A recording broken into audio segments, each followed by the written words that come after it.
The torches were the first thing they saw. Hundreds of them, moving along the old Salarian way in the warm dark of an August night, flames bending in a wind that smelled of dust and ripening grain. And then a sound that no living Roman had ever heard inside these walls, the iron tramp of an enemy army walking unopposed through the gates of the city that had ruled the world for 800 years. The gate had not been broken. That was the strange and terrible part. There was no battering ram, no breach, no desperate last stand on the ramparts. Someone inside Rome had walked down to the Salarian gate in the small hours of the morning, lifted the heavy bar with their own hands, and let the Goths in. To this day no one is entirely sure who. A traitor. A slave seeking freedom. A starving citizen who simply could not bear another day of the siege. Whoever they were, they opened a door that had been shut against the world since before the birth of Christ, and through it walked a king named Alaric, and history changed forever. Picture the city in those first hours. The Forum lay silent under a quarter moon, its marble pale as bone. The great temples on the Capitoline hill stood dark and shuttered. And into that silence came the soft scrape of leather sandals on ancient paving stones, thousands of them, the murmur of a foreign tongue echoing off colonnades that had been raised by emperors. Smoke began to rise from the quarter near the gate, thin at first, then thickening, glowing orange against the underside of the clouds. The eternal city was burning, and the men who lit the fires were not Romans. Far away, across the wine-dark sea, in the African city of Hippo, a bishop named Augustine would soon hear the news and feel the ground shift beneath the whole of Christendom.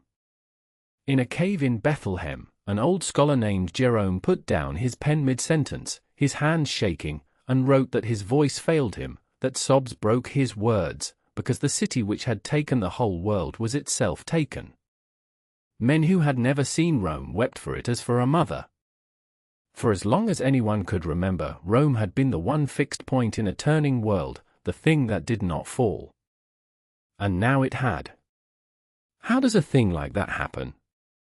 How does an empire that spanned 3 continents, that fed 70 million people, that carried clean water across mountains and law across deserts, come to the night when a barbarian king walks through an open gate and no one stops him? That is the story we will tell tonight, not the single moment of the fall, but the 8 long centuries of rise and the slow unraveling that led to it. So settle in, let the fire burn low, and let us begin where every great fall begins. Not at the end. At the height. To understand why the fall of Rome shook the world, you must first understand what there was to lose. And so we leave the burning night of 410 and travel backward, more than 2 centuries, to a morning in the 2nd century after Christ, when the Roman Empire stood at the very summit of its power and a man could walk from the rainy hills of northern Britain to the burning sands of the Sahara, from the cold Atlantic shore of Portugal to the date palms of the Euphrates, and never once leave the protection of a single law, a single coinage, a single peace. They called it the Pax Romana, the Roman peace, and it was not a slogan. It was a lived reality for tens of millions of ordinary people who, for generation after generation, slept without fear that an army would come over the horizon. The historian Edward Gibbon, writing in the 18th century, declared that if a man were asked to name the period in the history of the world during which the human race was most happy and prosperous, he would, without hesitation, name the age of the Antonine emperors. That was the world Rome had built. A world at rest. Consider the sheer scale of it. The empire covered more than 2.5 million square miles. Within its borders lived somewhere between 60 and 70 million human beings, perhaps a fifth of every person then alive on the entire planet. They spoke 100 languages and worshipped 1,000 gods, but they paid their taxes in the same denarii and appealed, in the end, to the same emperor. No power in the West would govern so many for so long again until the modern age. And binding it all together ran the roads. 80,000 kilometers of them, paved in stone, cambered to shed the rain, marked every mile with a numbered stone so that a traveler always knew exactly how far he had come and how far he had to go. They ran straight as a spear cast over hills and through marshes, and along them moved the lifeblood of the empire, the legions marching to the frontier, the imperial post galloping with letters, the merchants with their mules, the pilgrims, the tax collectors, the news. A message could travel from Rome to the edge of Gaul in a week. There would not be roads so good again in Europe for 1400 years. Above the roads marched the aqueducts, those impossible bridges of arch upon arch striding across the valleys, carrying rivers of clean water on a gradient so gentle it dropped only a few inches in a mile, all the way from the mountain springs into the heart of the cities. Rome itself drank from 11 of them. The water-filled fountains on every corner flushed the public latrines, and fed the great baths where, for the price of the smallest coin, a laborer could spend his afternoon in marble halls of hot and cold pools that would not be matched in luxury until our own century. And the peace held not for years but for generations, for so long that no living person could remember anything else. A man born in the reign of one Antonine emperor might live his whole life, raise his children, grow old, and die, without ever once seeing a hostile army, without ever hearing the alarm of an invasion, without ever knowing the terror of a world where the strong simply took what they wanted from the weak. His grandfather had known peace, and his father, and he, and his sons after him. War was something that happened far away, on distant frontiers, fought by professional soldiers against barbarians the ordinary citizen would never see. For the vast interior of the empire, the great heartland from Italy to Greece to Asia Minor, the Roman peace was not a fragile achievement to be anxiously guarded. It was simply the way the world was, as fixed and reliable as the rising of the sun. And it is exactly that, the sheer, taken-for-granted permanence of it all, that makes what came after so shocking, and so heartbreaking. Now imagine the life of an ordinary Roman, not a senator, not a general, just a man who worked with his hands in a city like Ostia or Lyon or Anche. He woke in a cramped apartment in a building of brick and concrete 5 stories high. He walked out into streets loud with the cries of vendors selling figs and fish and warm bread. If he was a citizen of the capital, he could collect his ration of free grain, a dole paid for by the state to keep the great mass of the people fed. He could watch chariot races that drew 250,000 screaming spectators. He could pray in a temple, gossip in the baths, and buy, in a single market, pepper that had come from India, amber from the Baltic, silk that had begun its journey in China. And do not imagine that this was a thing only for the rich. That is the wonder of the Roman peace, that its blessings reached down, however unevenly, to the ordinary and the poor. A free man in a provincial town could carry his grievance to a magistrate and expect, more often than not, a hearing under a law that was written down, the same law that governed 1,000 miles away. He could send his letters by the imperial roads. He could buy bread baked from grain grown in Egypt and shipped across the sea in the great fleets that arrived at the harbor of Ostia like clockwork, season after season, year after year. He could grow old in the reasonable expectation that the world his grandchildren inherited would look much like the world he had known. Stability, that quietest and most underrated of all human goods, was simply the air that Romans breathed. And the cities were the jewels of it all. Across the whole sprawl of the empire, from the deserts of Syria to the green hills of Britain, men had built copies of Rome in miniature, a forum where the business of the town was done, a basilica where justice was dispensed, temples to the gods, theatres and amphitheatres for the games, and always the baths, with their furnaces and their pipes and their warm rooms where the whole town gathered to gossip and bathe and do business. These were not crude frontier outposts. They were proper cities, with paved streets and street lighting in places, with drains and fresh water and public latrines, with a civic pride that drove their leading men to spend their own fortunes adorning them with monuments. A traveler could journey for months and find, everywhere he stopped, the same comforting pattern of Roman urban life, the same gods, the same games, the same warm water at the end of a long day.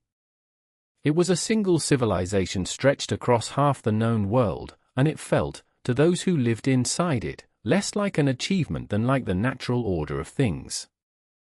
All of this rested on a system, a vast, humming machine of taxes and grain fleets and standing armies and trained officials, so reliable that the people who lived inside it had simply stopped imagining it could ever stop. That was the world. That was what stood to be lost on the night the torches came up the Salarian way. The question that would haunt the centuries to come, and that haunts us still, is a simple one. If Rome was this strong, this rich, this eternal, what in the name of all the gods went wrong? The first crack did not look like a crack at all. It looked like a soldier coming home. In the year 165, after a victorious campaign in the east against the Parthians, the legions of Rome came marching back across the empire, sunburned and proud, carrying their loot and their wounds. But they carried something else, too, something they could not see, that no one could see, riding in their blood and their breath. Within months of their return, people began to die. First in the eastern cities, then along the roads the soldiers had marched, then everywhere. The sickness came with fever and a black rash, with vomiting and a thirst that water could not quench, and it spread faster than any horseman could ride. We call it the Antonine Plague, after the family name of the emperors who ruled while it raged, and modern scholars suspect it was smallpox, loosed for the first time upon a population that had never met it and had no defense in their bodies at all. For 15 years it came and went in waves. In the crowded cities, where people lived shoulder to shoulder, it killed without mercy. The contemporary physician Galen, the greatest doctor of the age, fled the capital to escape it, and even he could only describe the symptoms, not cure them. By the time it finally burned itself out, it had killed, by the soberest estimates, somewhere between 5 and 10 million people, a tithe of the entire empire, gone. And here is the thing that the people of the time could not have understood, but that we, looking back, can see with terrible clarity. The plague did not just kill bodies. It killed soldiers, and the legions could not easily be refilled. It killed farmers, and fields went unplowed. It killed taxpayers, and the treasury grew thin. It struck the empire not as a single blow but as a slow hemorrhage, draining away the very people on whom the whole vast machine depended. The Pax Romana had been built on numbers, millions of hands to work, millions of soldiers to guard, millions of coins to pay them. And now the numbers were falling. The man on the throne while the plague raged was, of all people, perhaps the wisest ruler Rome ever had. Marcus Aurelius, soldier, scholar, philosopher-king, spent the last years of his life not in the marble comfort of the palace but in a tent on the frozen Danube frontier, holding back the German tribes who pressed against the weakened empire, writing in his private journal the quiet, melancholy meditations that we still read today. He understood, perhaps better than anyone, how fragile it all was. And when he died in the year 180, in a military camp far from home, he made the one mistake that all his wisdom could not save him from. He left the empire to his son. The son's name was Commodus. And where the father had been disciplined and humane, the son was vain, cruel, and quite possibly mad. He cared nothing for governing. He fancied himself the reincarnation of Hercules, dressed in lion skins, and descended into the arena to fight as a gladiator before a horrified senate, slaughtering wounded animals and crippled men to the forced applause of the same nobility he despised. He renamed the months of the year after himself. He renamed Rome itself after himself. And in the end, on the last night of the year 192, his own household, his mistress, his chamberlain, his wrestling partner, strangled him in his bath, because they had finally understood that no one near him was safe. It is worth pausing here, in the warm dark of this story, to feel the strangeness of what had been lost. Marcus Aurelius had been, by the standards of any age, a good man set in an almost impossible position, a philosopher who longed for quiet study, condemned by duty to spend his life in the mud and blood of the frontier wars. he wrote, in the privacy of his own journal, the most moving meditations on duty and mortality that the ancient world produced, reminding himself each morning that he would meet meddlers and ingrates and liars that day, and that he must love them anyway, because they too were part of the same nature. He governed with restraint and mercy. He nursed the empire through plague and war and famine. And then, at the very end, this wisest of emperors made the most human and the most catastrophic of choices. He could not bear to pass his power to a stranger, however worthy, when his own son stood waiting. He left the world to his boy. And his boy was Commodus. There is a lesson buried in the decision that the whole rest of this story will hammer home again and again. The Romans had never solved the deepest problem of one-man rule, the problem of what happens when the one man dies. The good emperors of the 2nd century had stumbled, almost by accident, onto a solution that worked. Lacking sons of their own, they had each adopted a capable man as heir, choosing the successor on merit rather than blood. For nearly a century this had given Rome a run of able rulers unmatched before or since. But it was never a law, never a system, only a happy accident of childlessness. The moment an emperor had a living son, the old instinct of blood reasserted itself, and merit was thrown aside. Marcus Aurelius, for all his wisdom, could not escape it. And so the golden chain of good emperors, forged by chance, was broken by nature, and the empire was handed to a vain and violent young man who would undo in a dozen years what his forefathers had built in 100. With the strangling of Commodus, a poison entered the bloodstream of the empire that would never fully leave it. For now a question had been asked aloud that had no good answer. The emperor was dead, and he had left no son. So who, then, should rule the world? There was no law that decided it. There was no parliament, no clear line of succession, no sacred crown to pass from one head to the next. There was only power, and the question of who held the sharpest sword. The answer, in the year that followed, would be paid for in blood. Because the year 193 would see not one emperor, but 5. It began like a farce and ended like a warning. When Commodus was strangled, the conspirators put forward a respected old senator named Pertinax, a decent man who tried at once to restore discipline and pay the soldiers what they were owed. The trouble was, the soldiers wanted more than they were owed, and the most dangerous soldiers of all were the ones closest to the throne, the Praetorian Guard, the elite regiment stationed in Rome itself, whose only job was to protect the emperor and who had learned that they could just as easily destroy him. After 87 days, they grew angry at Pertinax's reforms, stormed the palace, and cut him down. And then the Praetorian Guard did something so brazen, so naked in its corruption, that it shocked even an age accustomed to violence. They put the empire up for auction. They stood upon the walls of their fortified camp and announced to the city that the throne of Rome, the rule of 70 million people, would go to whoever paid them the highest price. 2 rich men bid against each other, shouting numbers up at the soldiers like buyers at a slave market, and a senator named Didius Julianus won, promising each guardsman a fortune in gold. He was escorted to the palace and proclaimed emperor of the world. He lasted 66 days. Because out on the frontiers, where the real armies were, the great legions that guarded the Rhine and the Danube and the Euphrates, the generals heard that the throne had been sold to the highest bidder, and they were not amused. 3 of them, in 3 different corners of the empire, were each proclaimed emperor by their own troops, and each began to march on Rome. The man who won the race was a hard, ruthless African general named Septimius Severus, who entered the capital, disbanded the disgraced Praetorians, and then spent the next several years hunting down and destroying his 2 rivals in a civil war that drenched the provinces in Roman blood spilled by Roman hands. Severus was strong enough to hold it together, and so was his line for a while. But on his deathbed he gave his sons the advice that revealed the whole rotten secret of the new age. Be united, he told them, enrich the soldiers, and despise everyone else. Not love the people. Not honor the gods. not serve the state. Pay the army, and scorn the rest. He had understood the new truth of Rome with brutal clarity.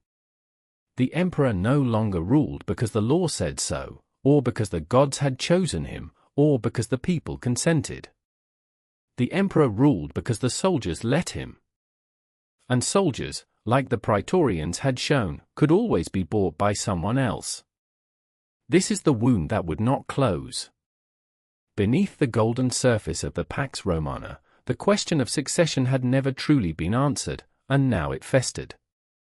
There was no peaceful way to transfer the supreme power.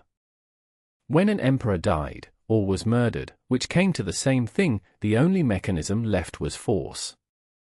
And force meant the army.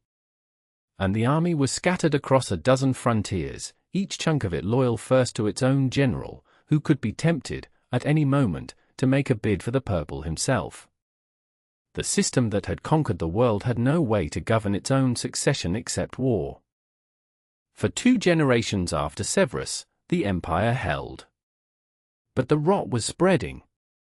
Each emperor leaned harder on the soldiers, paid them more, taxed the people more to do it, debased the coinage to stretch the silver further. Each civil war killed trained men who could not be replaced and burned out provinces that took years to recover. The plague had hollowed out the population. The succession crisis had hollowed out the trust. And out beyond the rivers, the barbarian tribes were watching, learning, growing bolder, sensing, the way wolves sense it, that the great beast at the center of the world was no longer quite so strong. And then, in the year 235, the last emperor of the Severan line was murdered by his own troops in a tent on the German frontier. There was no heir. There was no plan. There was no one whom everyone agreed should rule.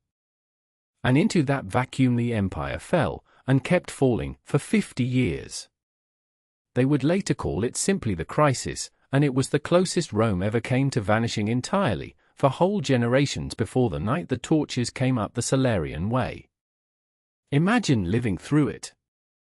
Imagine being born in the year 235, in a quiet provincial town, and trying to count the emperors as they came and went. You would lose count. In the 50 years that followed, the Roman world saw more than 25 men claim the title of emperor, and the overwhelming majority of them died not of old age, not of disease, but at the points of their own soldiers' swords. The throne became a death sentence dressed in purple. A man would be hailed emperor by his legions in the spring and lie dead in a ditch by autumn, his head sent to whichever general had killed him, who would then wear the purple just long enough to be killed in turn. They came and went so fast that for many of them we have only a name and a few coins. Some ruled a few years, some a few months, some a few weeks. There was an emperor who reigned for less than a month before his own men turned on him.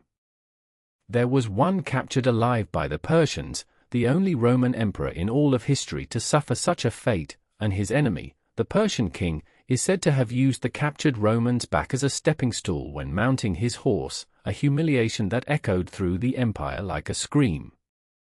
The unthinkable had become the ordinary. The world had turned upside down. And as the center collapsed into murder and chaos, the edges began to tear away. For the first time, the empire that had stood as one for centuries simply broke into pieces. In the far west, the rich provinces of Gaul and Britain and Spain, despairing of any help from a Rome too busy killing its own emperors to defend its frontiers, broke off and formed their own breakaway state, a Gallic empire with its own line of emperors, defending its own borders, because the real Rome could no longer do it for them. They were not rebels exactly. They were the abandoned, governing themselves because no one else would. And in the east, something even more remarkable happened, and it wore the face of a woman. In the desert oasis of Palmyra, a great caravan city grown fabulously rich on the trade between Rome and the east, there ruled a queen named Zenobia. She was beautiful, learned, fluent in many tongues, and possessed of an ambition as vast as the desert she commanded. When the Roman center fell into chaos, Zenobia did not wait for permission. Her army swept out and seized Egypt, the very breadbasket that fed Rome, and most of the eastern provinces besides. She struck her own coins. She crowned her son emperor.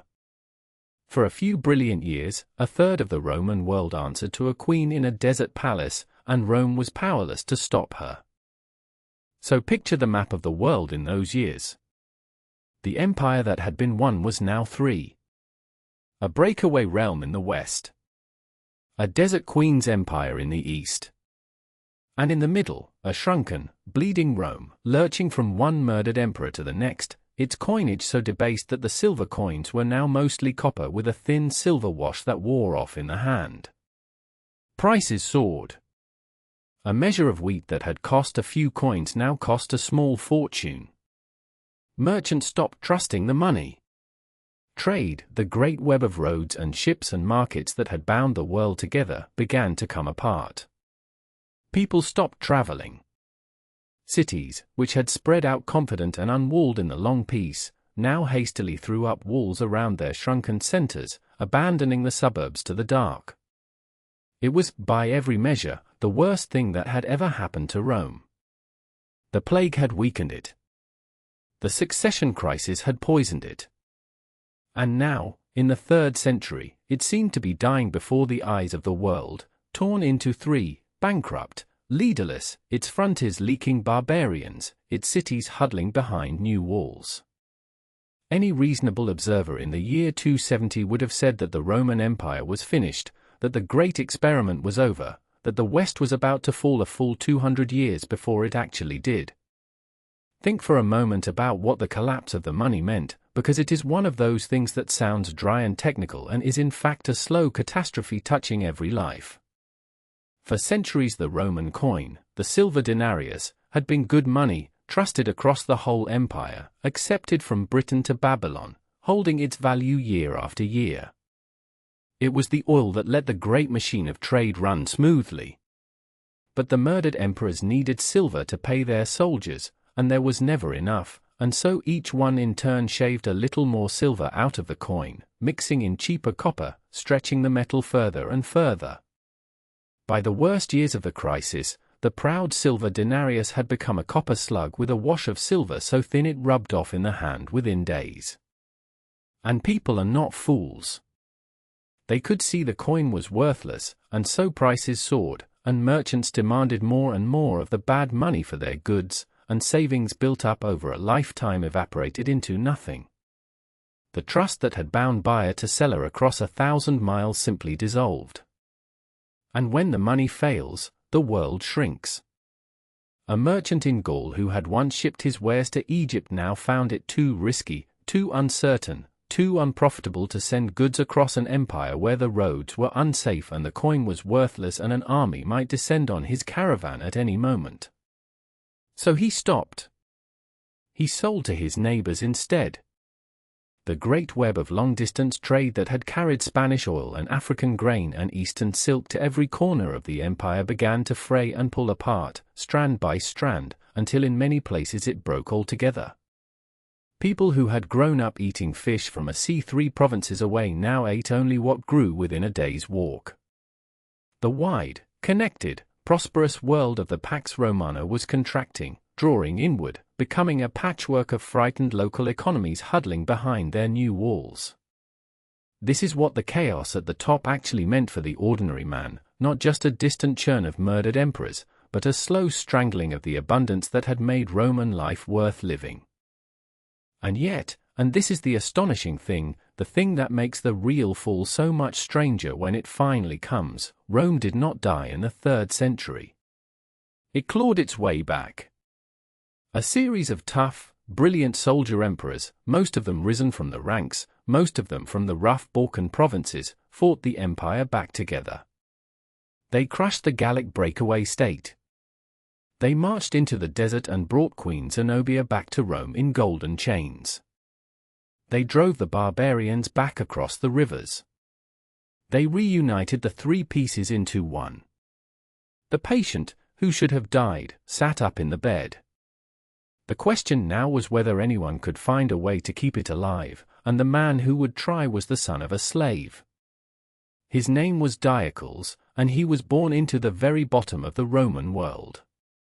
The son of a freed slave, or perhaps a slave himself, in the hard hill country of the Balkans, he had no family name worth speaking, no wealth, no connections, nothing at all but a sharp mind, an iron will, and the only ladder available to a poor man of talent in the 3rd century, the army. He climbed it rung by bloody rung, through the chaos of the murdered emperors, rising through the ranks by sheer competence and luck, until he commanded the elite bodyguard of the emperor himself. And then, in the year 284, in the usual Roman manner, the emperor died under suspicious circumstances, and the troops looked around for someone to follow, and they chose him. He took a grander name to suit his new station, Diocletian, and he set about the impossible task of saving an empire that had spent 50 years tearing itself apart. He was not a brilliant general, not in the field, and he knew it. He was something rarer and, in that moment, more valuable. He was a brilliant administrator, a man who looked at the wreckage of the Roman state and asked not how do I win the next battle, but how do I build a machine that does not collapse every time an emperor dies. And the answer he came up with was so radical that it broke with 300 years of Roman tradition. He decided that one man could not rule the world. So he would not try. This was the great idea, the thing they would call the tetrarchy, the rule of 4. Diocletian reasoned that the empire was simply too vast, its frontiers too long, its enemies too many, for a single emperor to defend. By the time he marched his army from the Persian frontier to the German one, the Persian frontier would be ablaze again. So he split the empire down the middle, east and west, and took for himself the rule of the wealthier east, and appointed a trusted fellow soldier to rule the west as a co-emperor, an Augustus equal to himself.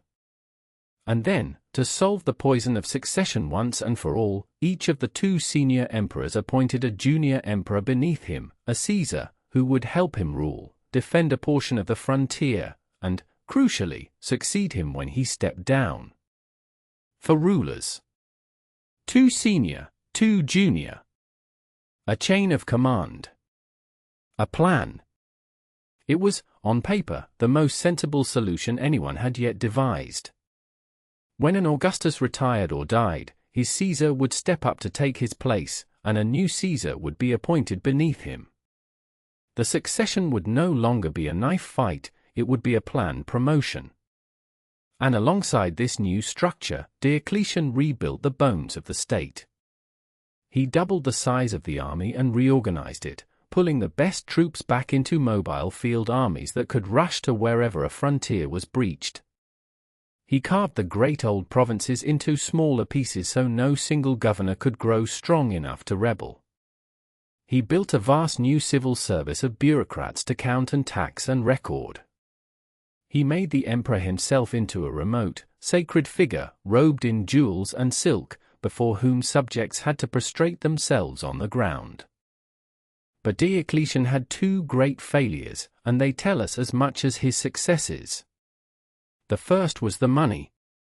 The endless wars and the bloated new army and bureaucracy cost more than the empire could pay, and prices had been spiraling out of control for decades. So Diocletian issued one of the most famous laws in economic history, the Edict on Maximum Prices, which simply commanded, by imperial decree, that the price of everything from a bushel of wheat to a day's wages for a tailor should not rise above a fixed limit, on pain of death. It was a noble attempt to wish away inflation. It failed completely. Merchants, unable to sell at a loss, simply stopped selling. Goods vanished from the markets. Black markets bloomed. And in time the edict was quietly abandoned, a monument to the truth that an emperor, however powerful, cannot command the value of money. His second failure was darker. Diocletian came to believe that the disunity of the empire, the loss of the old certainties, was the fault of those who refused to honor the old gods of Rome, and the most stubborn of these were the Christians, who would not sacrifice to the emperor or the state gods no matter the cost. And so, late in his reign, he unleashed the last and largest persecution the Christians would ever face. Churches were torn down, scriptures burned, believers stripped of their rights, and many tortured and killed for refusing to renounce their faith. He meant to crush the movement. Instead he gave it martyrs, and martyrs, it turned out, were seeds. Within a single generation the faith he tried to destroy would sit upon the throne itself. There is something almost heroic, and something almost tragic, in what Diocletian attempted.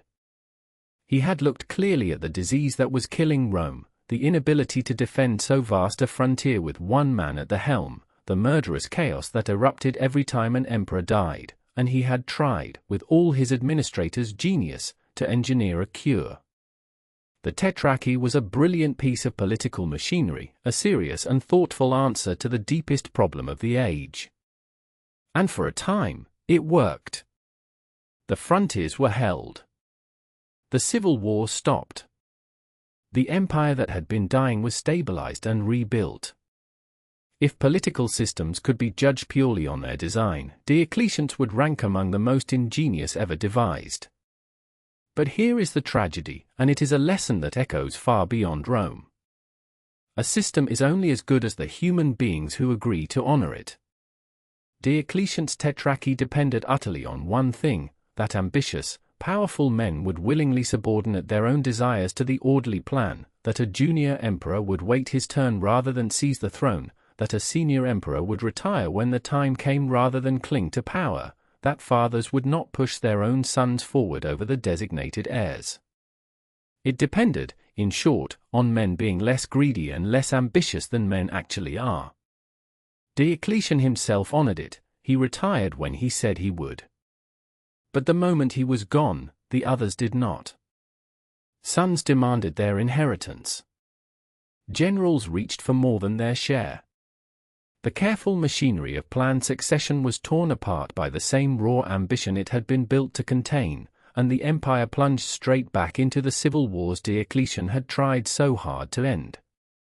He had built a perfect system for imperfect men, and the men broke it.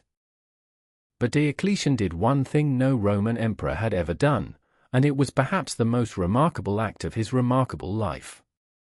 In the year 305, healthy, victorious, in full command of the world, he chose to walk away.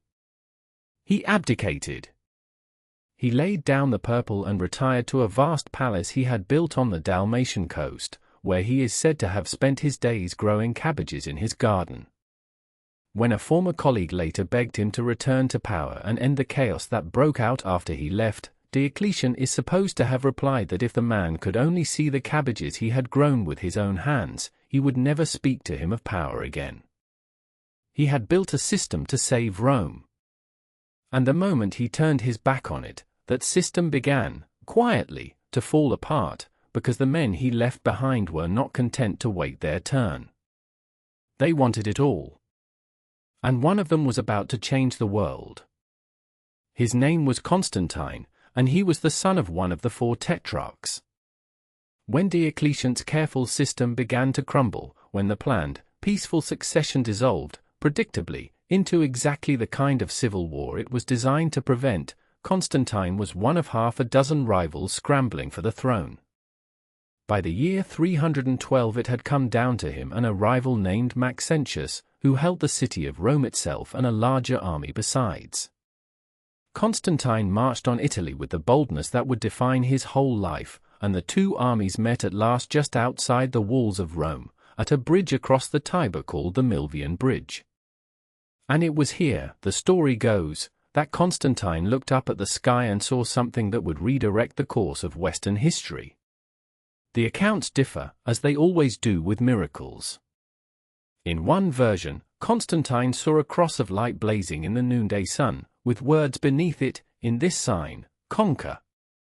In another, the night before the battle, he dreamed that a voice commanded him to mark the shields of his soldiers with a strange symbol, the Chi Rho, the first 2 Greek letters of the name of Christ, overlapped into a single emblem.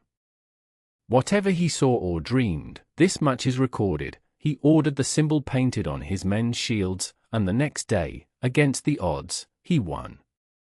His rival's army was broken against the river, and Maxentius himself drowned in the Tiber, dragged down by the weight of his armor.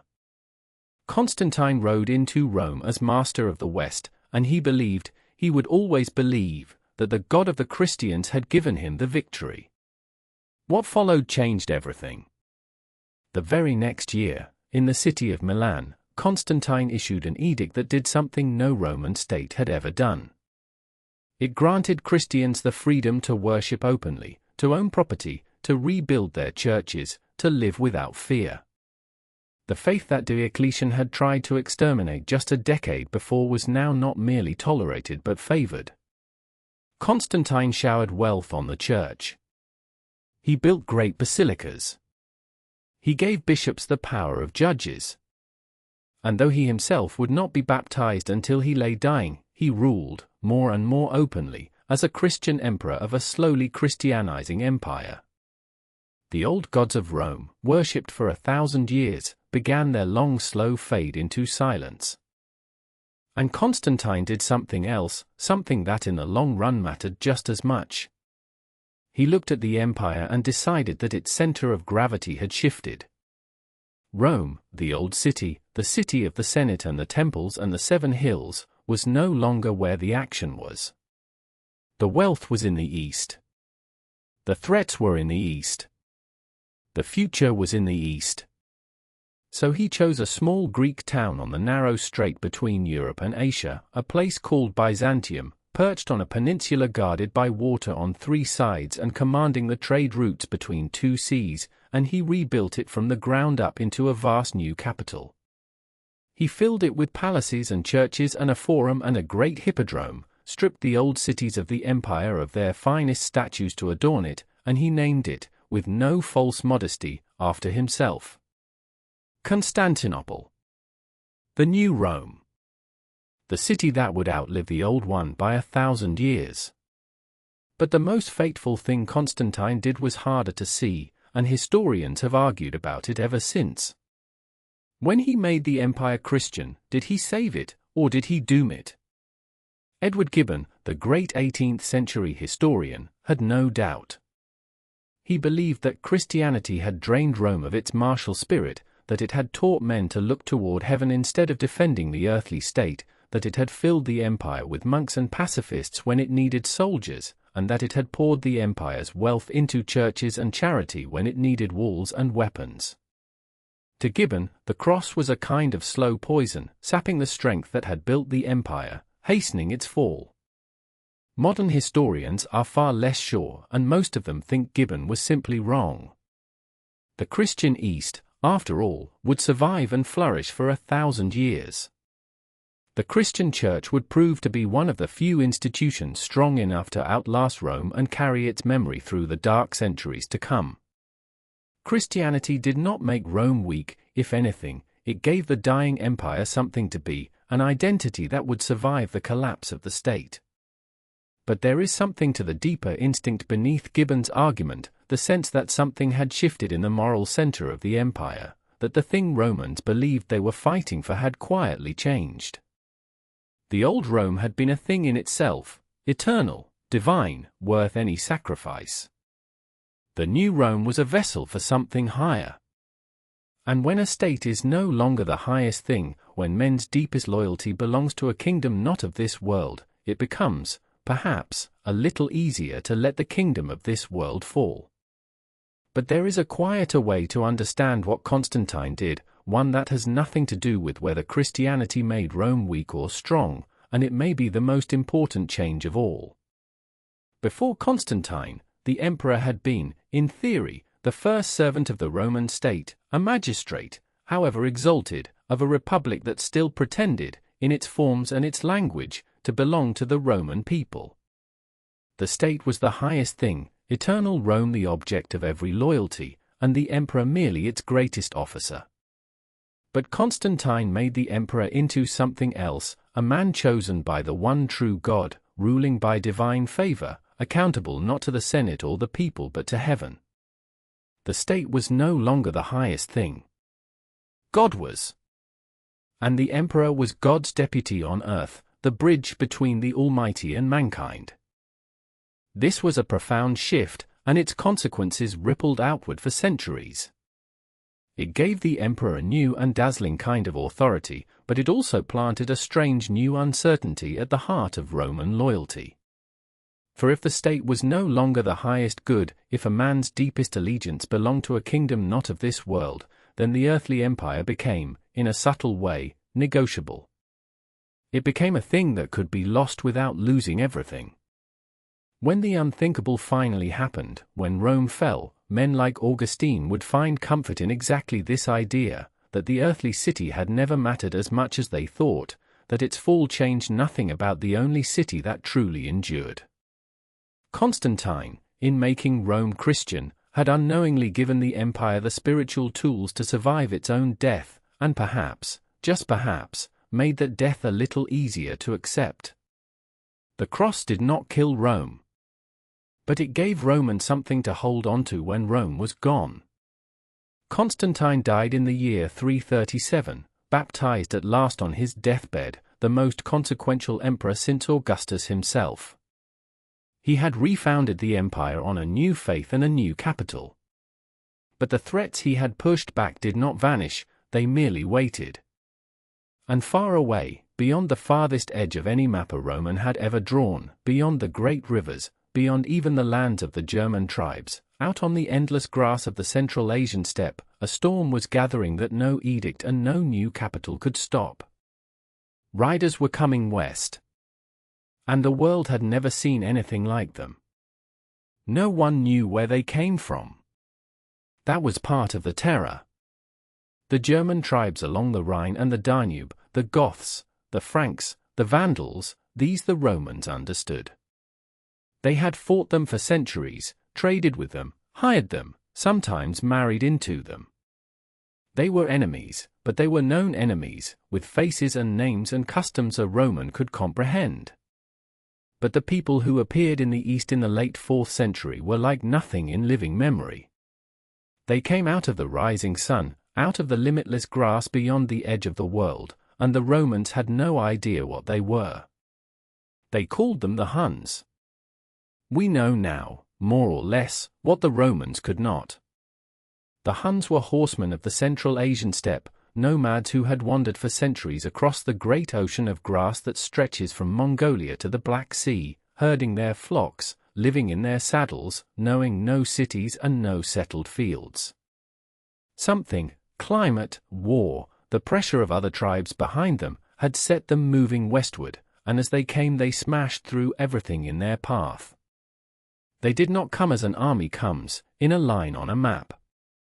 They came as a whole people on the move, with their women and children and herds, an entire nation in migration, driven by a hunger for new pastures and the simple, irresistible logic that the lands ahead were richer than the lands behind.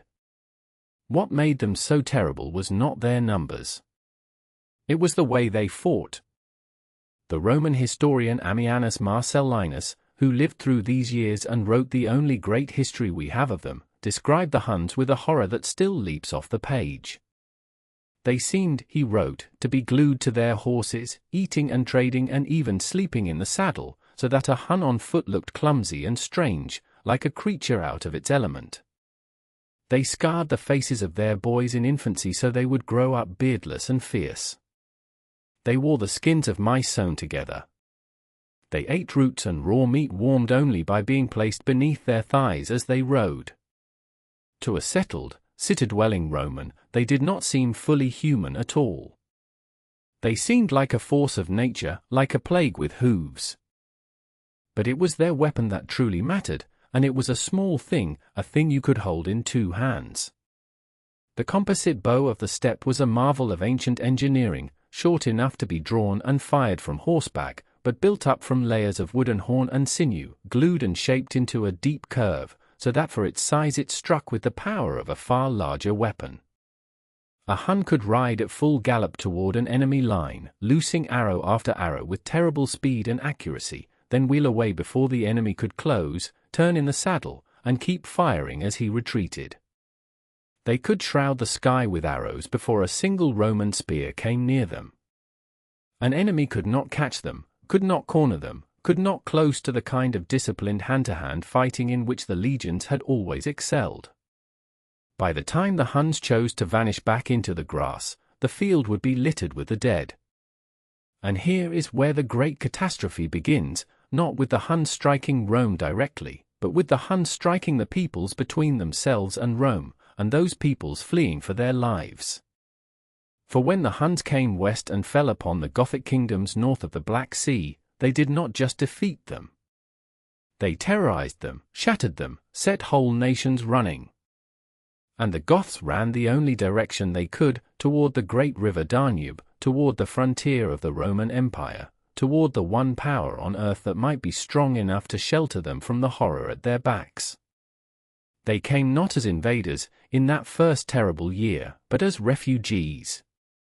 Hundreds of thousands of them, men and women and children, gathered on the northern bank of the Danube in the year 376 and begged the Roman Empire to let them cross.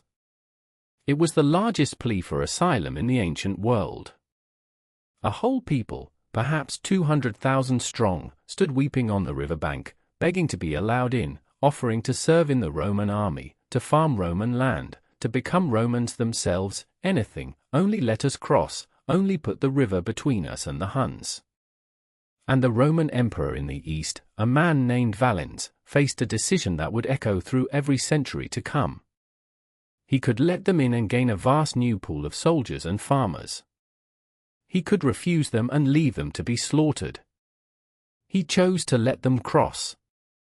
And then his officials, his governors, the men charged with settling and feeding this desperate multitude, made a series of decisions so cruel, so greedy, and so monumentally stupid that they would bring the whole empire to the edge of ruin. It should have worked. That is the bitter truth at the heart of it.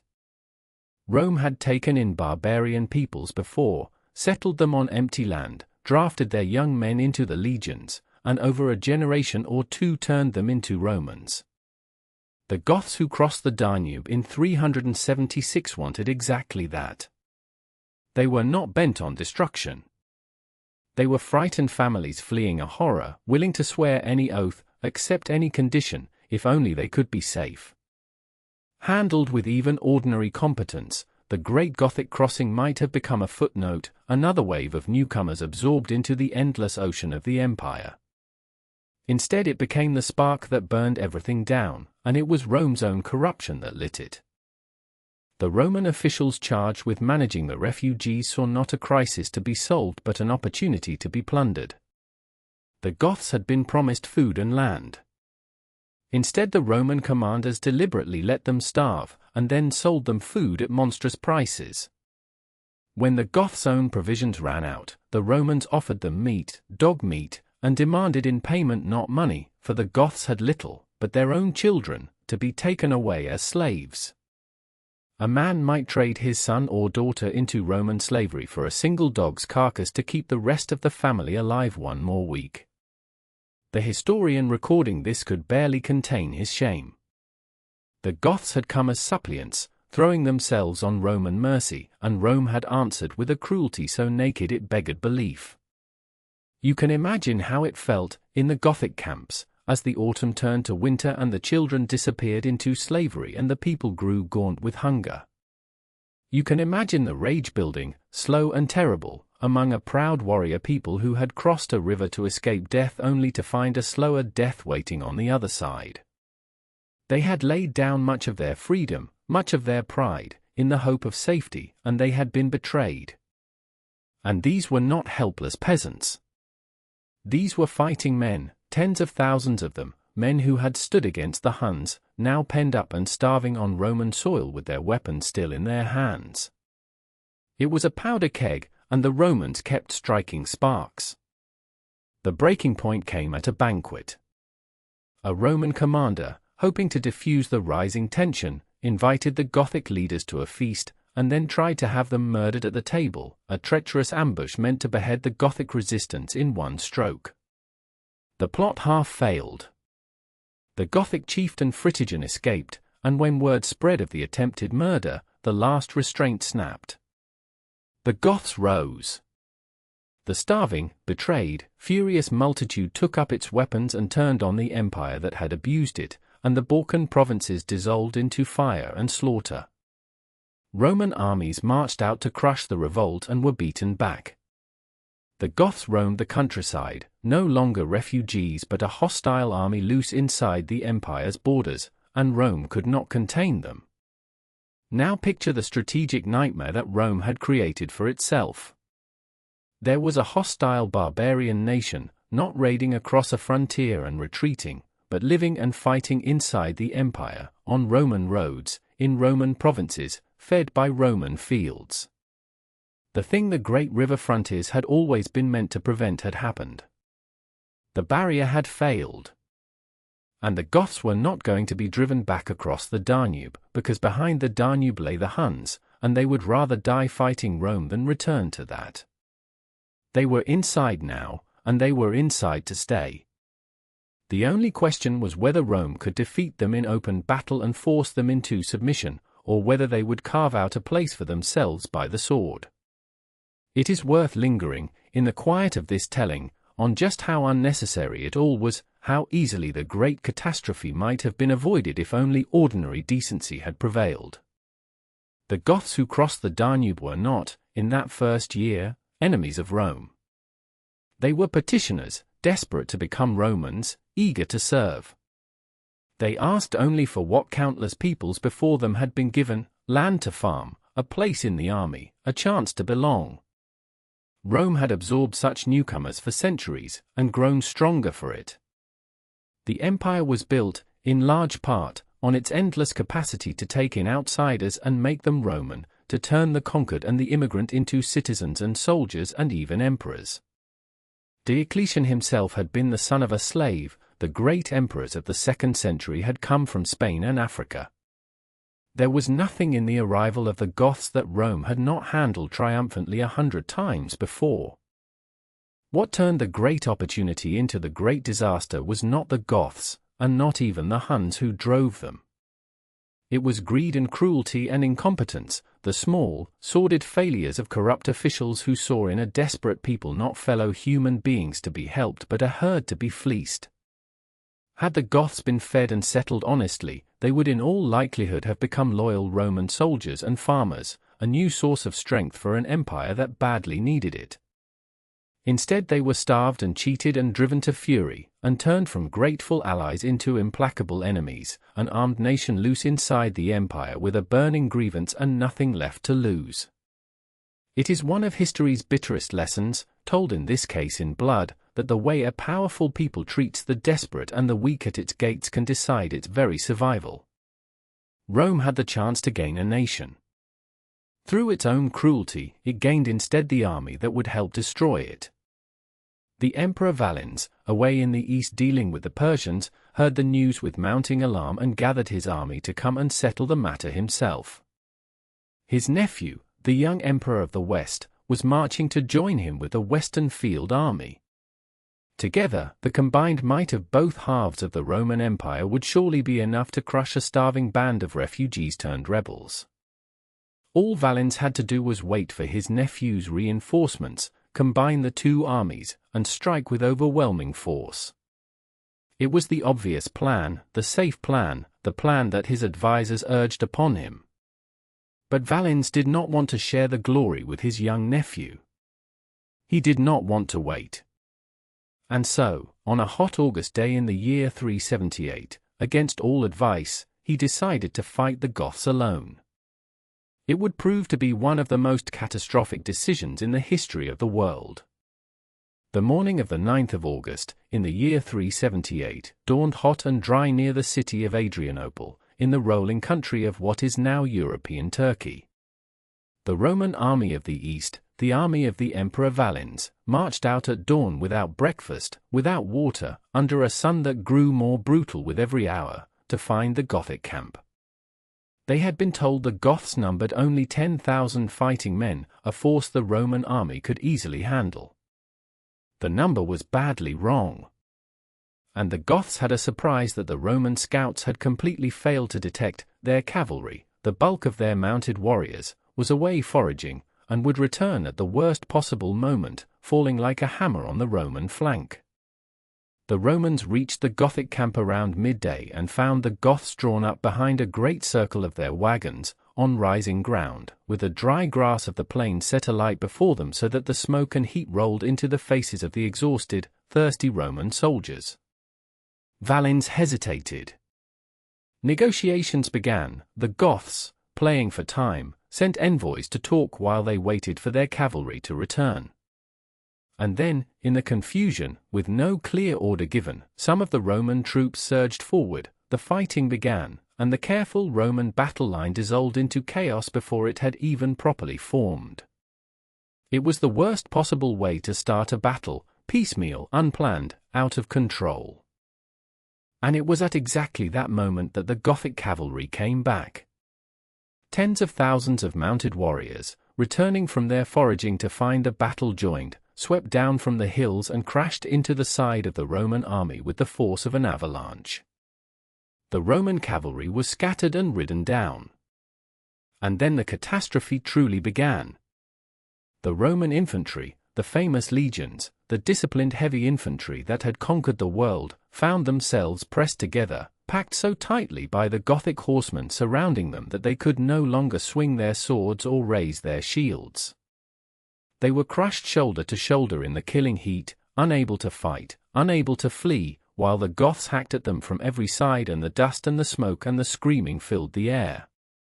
It was not a battle anymore. It was a slaughter.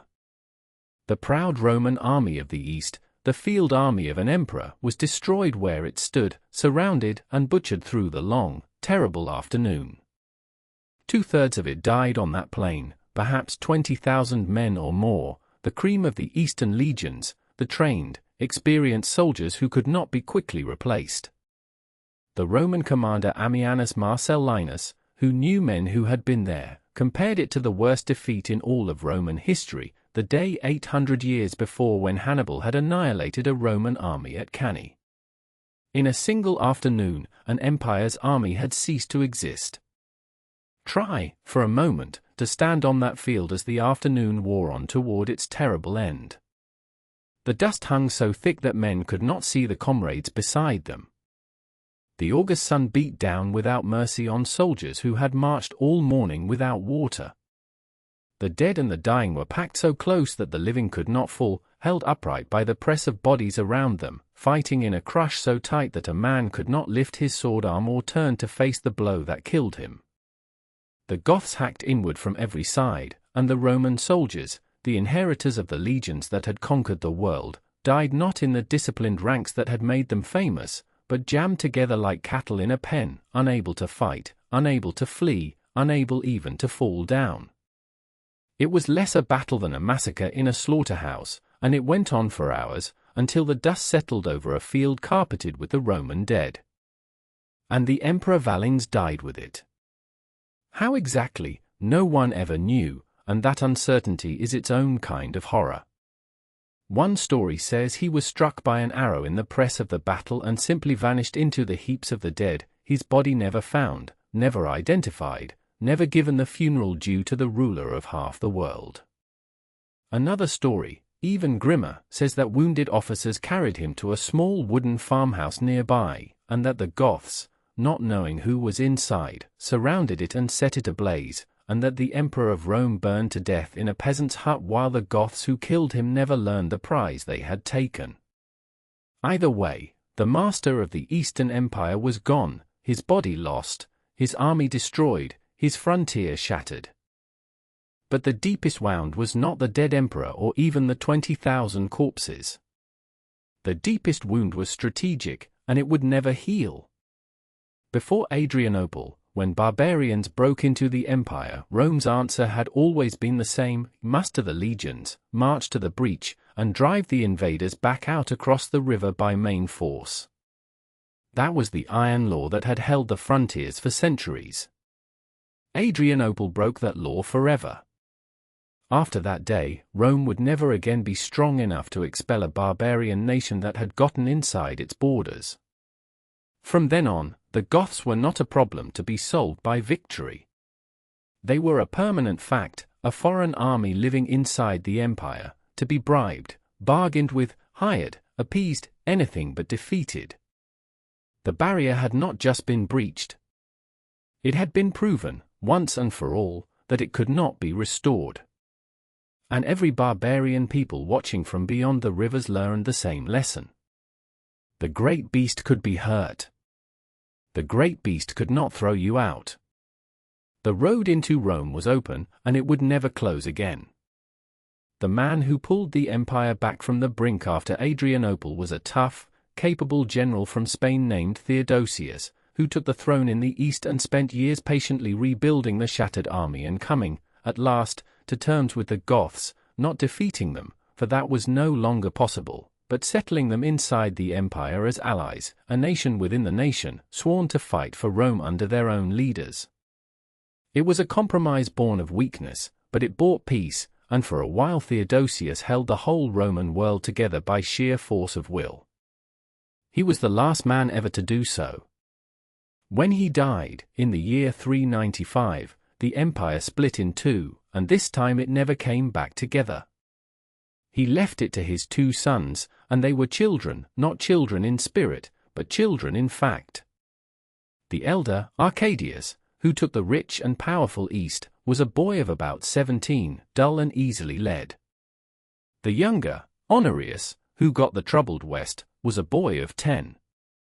Two boys, ruling the two halves of the Roman world, in an age that demanded the hardest and wisest of men. Of course they did not really rule at all. Behind each throne stood the real power, ministers, generals, eunuchs of the court, all maneuvering to control the child emperor and through him the empire. And in the west, the man who held that power, who became the guardian and protector of the boy Honorius, was perhaps the last truly great soldier the Western Empire would ever produce. His name was Stilicho. Stilicho was himself half barbarian. His father had been a Vandal who served in the Roman army, and this fact would haunt him to the end. But he had risen by merit to the very top of the Roman military, had married into the imperial family, and had been entrusted by the dying Theodosius with the guardianship of his young son and the defense of the West. For more than a decade, Stilicho was the West. He was its commander-in-chief, its chief minister, its shield. Again and again he marched against the enemies that pressed in from every side, holding the crumbling frontier together by main strength, the one man who seemed able to keep the catastrophe at bay. The poets of the age praised him as the savior of Rome, the last hope of a sinking world. But Stilicho faced an impossible task, and at the center of it was a new figure rising among the Goths, a young, ambitious, restless leader named Alaric, of whom we will hear much more. Alaric and his Goths, settled inside the empire, were a permanent threat and a permanent temptation, and Stilicho's policy toward them was complicated, subtle, and forever suspect. Sometimes he fought Alaric. Sometimes he negotiated with him. Sometimes, his enemies whispered, he seemed almost to be using Alaric, keeping the Gothic threat alive as a way of keeping himself indispensable. Twice Stilicho cornered Alaric's army and seemed poised to destroy it, and twice he held back, let Alaric escape, struck a deal instead of a death blow. To his admirers, this was the wisdom of a man who knew that the Goths could not be destroyed and must be managed.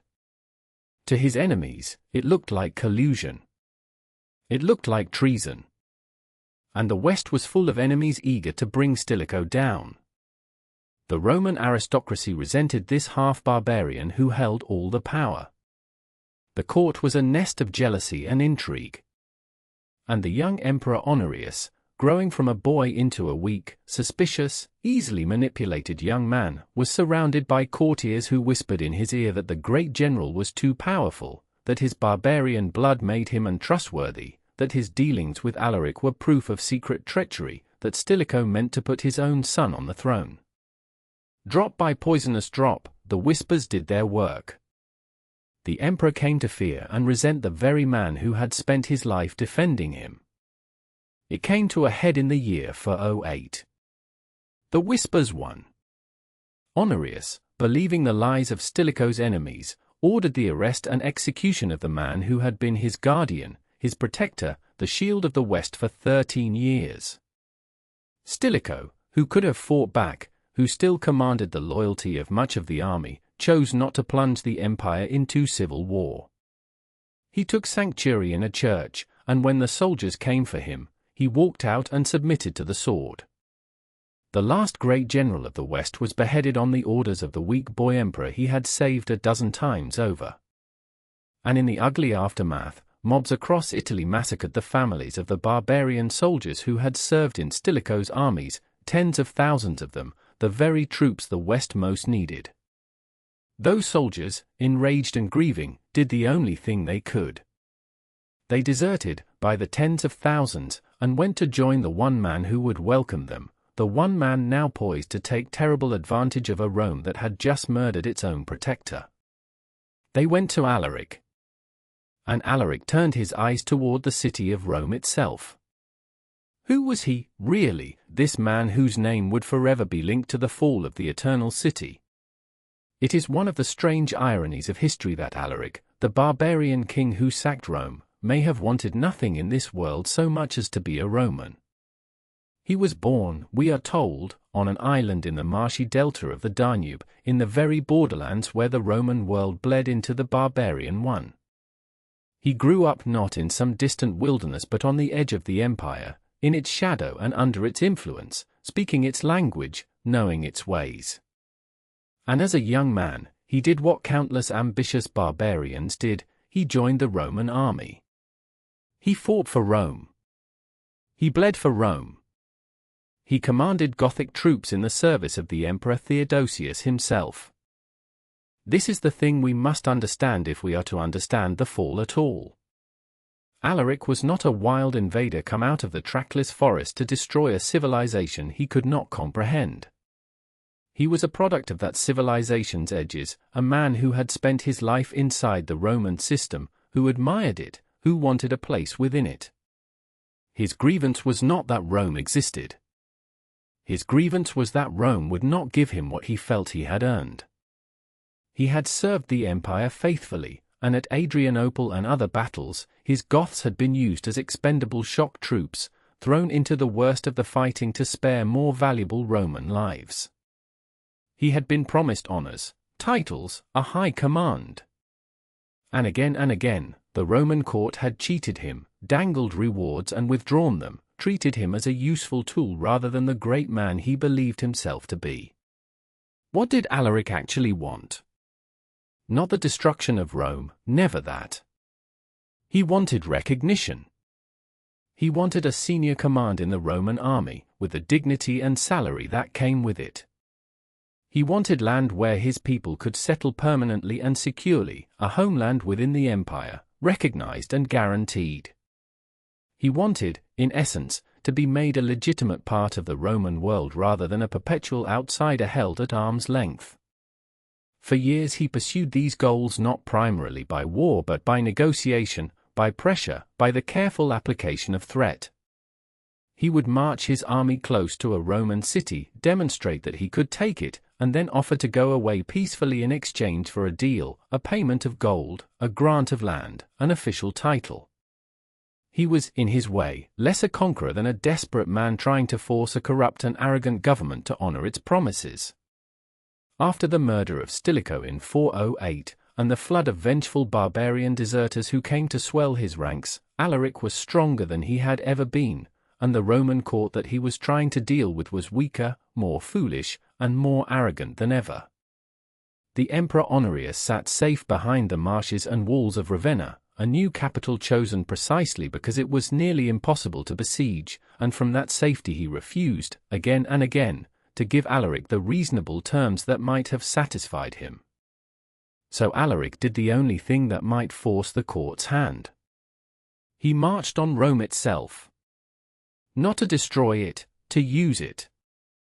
To put the empire's ancient heart in his fist and squeeze until the emperor in Ravenna gave him what he wanted. He came to the walls of Rome not once but 3 times. The first time, in the year 408, he surrounded the city and cut off its supplies, and the great population of Rome, still hundreds of thousands of people, began to starve. The Senate, terrified, negotiated, and Alaric agreed to lift the siege in exchange for an enormous ransom, thousands of pounds of gold and silver, mountains of silk and spices and precious goods, stripped from the temples and the houses of the rich. He took the treasure and withdrew, still hoping that now, surely, the emperor would deal with him fairly. He did not yet want to take the city. He wanted the city to be his lever. But the Emperor Honorius, secure in Ravenna, would not deal. He broke off negotiations. He insulted Alaric's envoys. He seemed, from his marshy fortress, utterly indifferent to the suffering of Rome and the danger to the empire, as long as his own person was safe. Twice more Alaric came back. Twice more he besieged the city, tightening the noose, growing more desperate and more bitter with each broken promise. He even, at one point, set up a rival emperor of his own, a Roman puppet, hoping to use him to force a deal, but even that failed against Honorius's stubborn, cowardly refusal to negotiate. And so at last, in the late summer of the year 410, after years of trying to get justice from a government that would not give it, Alaric brought his army to the walls of Rome for the third and final time. He had run out of patience, run out of options, run out of hope that Rome would ever treat him as anything but a barbarian to be cheated. And then, in the dark hours before dawn on the 24th of August, someone inside the city, we will never know who, walked down to the Salarian gate and lifted the bar. For 3 days, the Goths held the city of Rome. And here we must set aside the lurid image that the word sack of Roma might conjure, the picture of a city utterly destroyed, its people massacred, its buildings burned to ash. That is not what happened, and the truth is in some ways stranger and more revealing. Alaric was a Christian, of a sort, as were many of his Goths, and he gave specific orders before his men entered the city. The great churches were to be respected. Those who took sanctuary in the basilicas of St. Peter and St. Paul were to be spared. The holy vessels of the church were not to be stolen but protected. There are stories, perhaps embellished, but telling, of Gothic soldiers carrying sacred golden vessels through the streets in a solemn procession, escorting frightened Christians to safety in the great churches, even as the looting went on around them. But make no mistake, it was still a sack. For 3 days the Goths took what they wanted from the richest city in the world. They stripped the palaces of the aristocracy of the gold and silver and jewels that had been piling up for centuries. They burned some buildings, including, perhaps, the great Senate house itself. They killed those who resisted and they took captives to be ransomed or enslaved. The accumulated wealth of the masters of the world, the loot of 1,000 conquests, the treasures of an empire, were carried out through the gates in the wagons of the Goths. And among the captives they took was a woman of the highest possible rank, Galla Placidia, the sister of the Emperor Honorius himself, a princess of the imperial house, who would travel with the Goths for years afterward and would, astonishingly, end up marrying one of their kings. What did it feel like, to live through those 3 days? The accounts that survive are fragments, glimpses of terror and bewilderment. The proud aristocratic families of Rome, who had thought themselves the eternal masters of the earth, found barbarian warriors in their halls, demanding their gold, ransacking their treasuries. Some great matrons threw themselves into the river rather than face captivity. Some hid. Some bought their lives with everything they owned. The ordinary people huddled in the churches or fled into the countryside. And over it all hung the unbelievable, the impossible fact that simply would not fit inside any Roman mind: Rome had fallen. The city that had not seen a foreign enemy within its walls for 800 years was in the hands of barbarians. The thing that could not happen had happened. The shock rolled outward across the entire Roman world like a wave. In the African city of Hippo, the Bishop Augustine, one of the greatest minds the Christian Church would ever produce, heard the news and felt that he had to make sense of it for a stunned and frightened world. The old pagans were saying that this was the God's punishment, that Rome had fallen because it had abandoned the ancient deities for the new Christian God. So Augustine sat down to write a vast and profound answer, a book called The City of God, that would shape Western thought for more than 1,000 years. His argument, in essence, was a kind of liberation. The earthly city, he wrote, even Rome, even the eternal city, was never eternal at all. All the kingdoms of this world rise and fall, they are temporary, transient, doomed. Only the city of God, the heavenly Jerusalem, endures forever. Let Rome fall, then. It was always going to fall. Christians belong to a different city, one that no barbarian could ever sack. It was, in a sense, the philosophy of a civilization learning to accept its own death, and it would prove to be one of the most influential ideas in all of history. Augustine had taken the unthinkable catastrophe and given it meaning, transforming the fall of Rome from a meaningless horror into a lesson about the impermanence of all earthly things. The shock of 410 had cracked the ancient world's faith in its own eternity, and into that crack Augustine poured a new way of understanding the world, one that would carry Christianity forward through the centuries of collapse to come. There is a detail in the accounts of those 3 days that lingers in the mind long after the rest fades, and it tells us everything about how the world had changed. Among the Christians sheltering in the great basilicas were women of the highest birth, the daughters and wives of the proudest families of Rome, families who traced their ancestry back through centuries of consuls and senators, who had ruled the world from these very hills. And now they crouched in the churches while barbarian warriors moved through the city outside, and they prayed to the same God that those barbarians worshipped, and in many cases that shared faith was the only thing that saved them. The line between Roman and barbarian, conqueror and conquered, was no longer a line of civilization against savagery.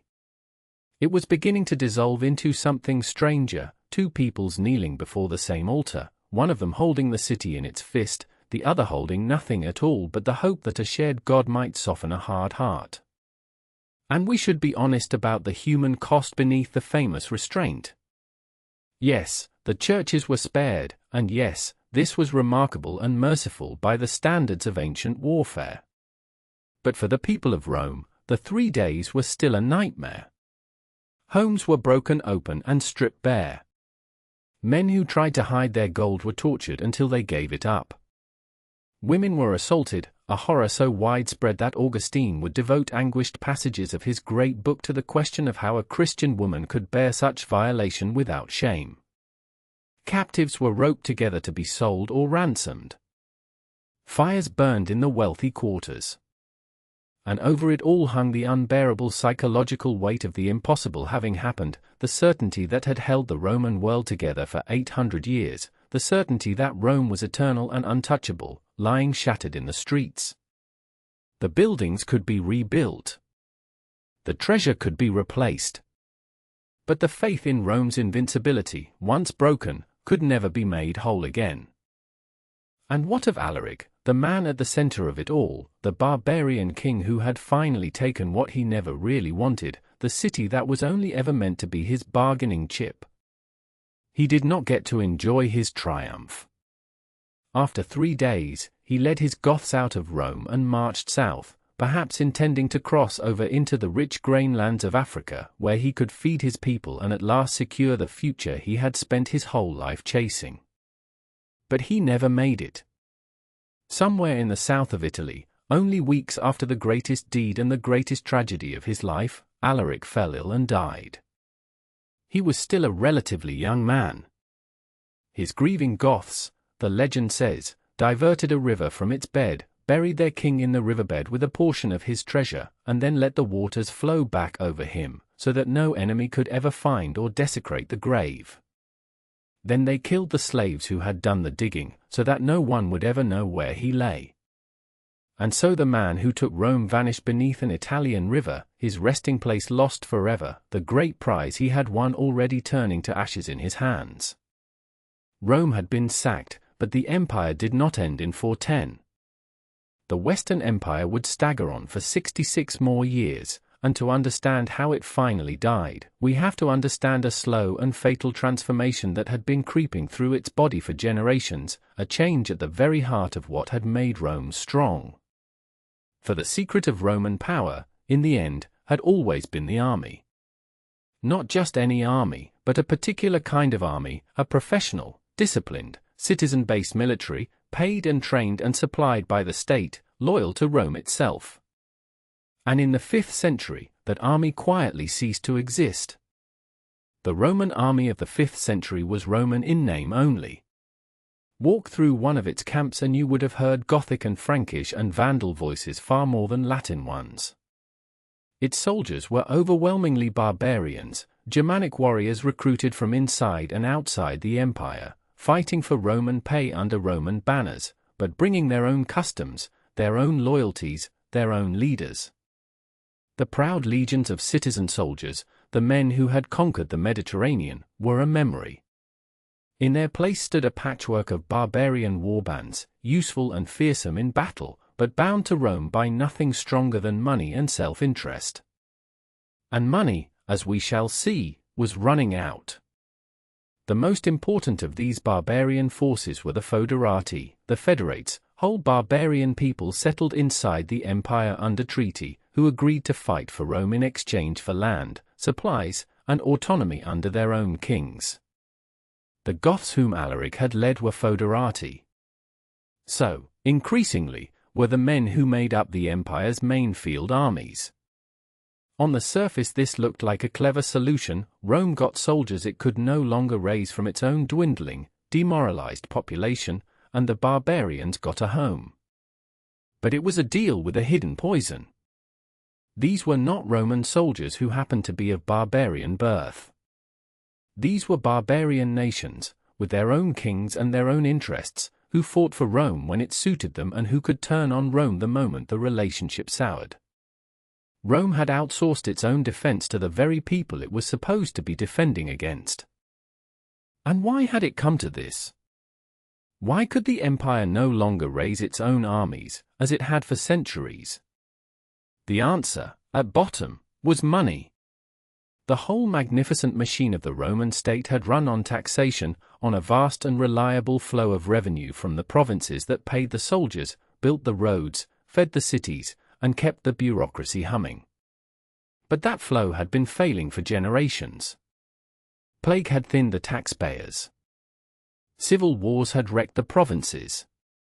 The loss of territory, North Africa, then Gaul, then Spain, slipping out of imperial control one piece at a time, meant the loss of the taxes those regions had once paid. And the less land Rome controlled, the less money it collected, and the less money it collected, the fewer soldiers it could pay, and the fewer soldiers it could pay, the more land it lost. It was a death spiral, turning slowly, decade by decade. There was another, quieter treason eating at the empire from within, and it came not from the barbarians but from Rome's own wealthy elite. The great landowners of the late empire, the senatorial aristocracy, the men who owned vast estates worked by armies of tenants and slaves, had grown so powerful that they increasingly placed themselves above the state. They used their influence to avoid paying their taxes, shifting the crushing burden onto the poor, who fled the land or sank into a serfdom that bound them to the soil. The rich withdrew to their fortified country villas, surrounded by their own private retinues of armed men, and looked to their own interests while the central state withered. When the empire needed their wealth to pay for its armies, they hid it. When it needed their loyalty, they gave it only as far as their estate's walls. And there was a subtler cost to this hollowing out of the army, one that struck at the very soul of what Rome had been. For centuries, military service had bound the empire together. The army was the great school of Roman identity, the place where a young man from a remote province learned Latin, learned discipline, learned to think of himself as a Roman, and earned, at the end of his service, the citizenship and the land that made him a full member of the Roman world. The legions were not just a fighting force, they were a vast machine for turning provincials into Romans, for spreading the language and the law and the loyalty across the empire. When the citizen army withered and was replaced by foreign warbands, that machine fell silent. The barbarian soldiers who now defended Rome had no interest in becoming Roman in their hearts. They fought for pay and for plunder and for their own kings, and when the pay stopped or a better offer came, their loyalty went with it. So the empire found itself in an impossible trap, a snare of its own making. It could not raise soldiers from its own dwindling, demoralized, tax-crushed population, so it hired barbarians. But the barbarians it hired were not loyal to Rome, only to their own leaders and their own interests, so the empire was never truly safe, never able to count on its own army. And every barbarian warband it settled inside its borders to fight for it was also a barbarian nation that might, at any moment, turn and fight against it. Rome had become like a man who, too weak to guard his own house, invites armed strangers to live in his halls and protect him, strangers who soon notice that the house is theirs for the taking whenever they please. The defenders and the destroyers had become the same people. And there was no longer any way to tell them apart. So picture what Rome had become by the middle of the 5th century. It was still called an empire. It still had an emperor, a senate, the trappings of the old order. But underneath, it had hollowed out into something else entirely, a loose confederation of barbarian warbands and self-interested landlords, all going through the motions of being Roman while pursuing their own separate ends. The emperor commanded armies that were not really his. He ruled provinces that were already slipping into the hands of barbarian kings. He depended on the goodwill of generals who might be barbarians themselves, and on the taxes of aristocrats who would not pay them. The body was still warm, still moving, still wearing the imperial purple. But the thing that had made it Rome, the unity, the loyalty, the great machine of state that bound millions together, had already begun to die. And out of the east, a new horror was rising, one that would test whether anything of the old strength remained. The Huns, who had set the whole catastrophe in motion, were about to be united under a single king. And that king's name would become a byword for terror in every language of the West. He grew up inside the very world he would one day terrorize. As a boy, Attila was sent to live in the imperial court at Ravenna as a hostage, a common practice by which Rome and the barbarian nations exchanged highborn children as guarantees of treaties. So the young Attila spent formative years inside the Roman world, watching it, learning it, absorbing its language and its politics and its weaknesses from the inside. He saw the luxury of the court and the intrigue behind it. He saw how the empire negotiated, how it bought off its enemies, how it played one barbarian people against another. He learned, in those years, exactly how Rome worked, and exactly how it could be made to bleed. It was the most dangerous education Rome ever provided to an enemy. When he returned to his own people, Attila found the Huns scattered into many tribes under many chieftains, fearsome individually but lacking the unity to threaten Rome directly. He set about changing that, and he changed it first within his own family. He and his brother Bleda came to rule the Huns together, jointly, as the most powerful of the chieftains. For a time they ruled side by side. But Attila was not a man who could share power, and around the year 445, Bleda died, and few doubted that Attila had killed him, removing his own brother to make himself the sole, undisputed king of all the Huns. From that moment, the scattered horsemen of the steppe became, for the first time, a single weapon, pointed at the heart of the civilized world, and wielded by one of the most formidable men of the ancient age. What made Attila so dangerous was not, in the end, mere ferocity. The Huns had always been ferocious. It was his political genius. He understood power, both his own and Rome's, with the cold clarity of a man who had studied his enemy from within. He could unite tribes that had warred with each other for generations, binding them to him through a mixture of terror, generosity, and sheer force of personality. He could negotiate as shrewdly as any Roman diplomat, extracting vast tributes from the empire with the implicit threat of what would happen if the gold stopped flowing. And he cultivated his own legend with a showman's instinct. He let it be said that he possessed the sacred sword of the war god, dug up by a herdsman and brought to him as a sign that he was destined to rule the world. To his enemies he became known by a name that captured the dread he inspired, the Scourge of God, the whip with which heaven itself was punishing a sinful world. For all his power, Attila was, by every account, a man of surprising personal simplicity. A Roman envoy who dined with him left a remarkable description. While the Hunnic nobles around him ate from plates of silver and gold and drank from jeweled cups, loot taken from the Romans, Attila himself ate plain meat from a wooden trencher and drank from a plain wooden cup. He wore simple, clean clothing, unadorned by the gold and jewels his followers loved.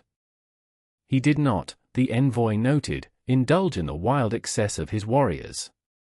There was a discipline to him, an austerity, that made him all the more impressive, a man who could command the riches of half the world and chose, for himself, a soldier's plainness. It made him seem less like a greedy raider and more like a force of nature in human form, hungry for power but indifferent to its trappings. Attila first turned the full weight of his united Huns against the Eastern Empire, against Constantinople and the rich Balkan provinces. Year after year he descended upon them, sacking cities, destroying armies, carving a swath of devastation across the Roman East. And the Eastern Empire, rich but unwilling to risk everything in open battle against the unbeatable Hunnic cavalry, did the only thing it could: it paid. It paid Attila enormous annual tributes in gold to keep him away, hundreds, then thousands of pounds of gold every year, a humiliating bribe wrung from the imperial treasury. Attila grew richer and bolder with every payment, and Constantinople grew poorer and more desperate, until at last a new and tougher emperor in the East refused to pay another coin and dared Attila to do his worst. We have one precious window into Attila the man, and it comes from the pen of a Roman diplomat named Priscus, who traveled deep into the Hunnic lands on an embassy and dined at the great king's own table, and who wrote down what he saw with a careful, observant eye. He described the long journey across the plains to Attila's camp, a sprawling settlement of timber halls and felt tents far out on the grasslands. He described the king's own residence, a great wooden hall, finely built but without stone or marble, for the Huns despised the settled luxuries of the cities they plundered. And he described the feast, the Hunnic nobles reclining in order of rank, the cups passed in elaborate ceremony, the songs sung in praise of Attila's victories, the jesters and the entertainers. And through it all, Attila himself, watching everything with grave, unsmiling attention, eating his plain meat from his plain plate while his guests dined on silver, a man who held the riches of two empires in his grip and wanted none of their softness for himself.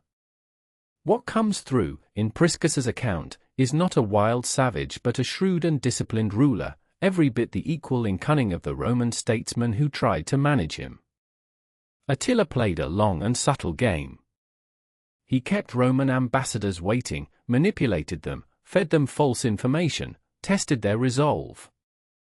He understood the politics of Constantinople better than many of its own courtiers, knew which officials could be bribed and which threats would land. There was even, Priscus learned to his horror, a plot afoot during his own embassy, a scheme hatched by a corrupt Roman official to have Attila assassinated, which the king discovered and turned to his own advantage, extracting yet more concessions and gold as the price of his outrage. This was no mindless force of nature. This was a master politician who happened to command the most terrifying army in the world, and who used both his cunning and his cavalry with equal, deadly skill. But by then, Attila had already turned his hungry eyes westward, toward the richer, weaker prize.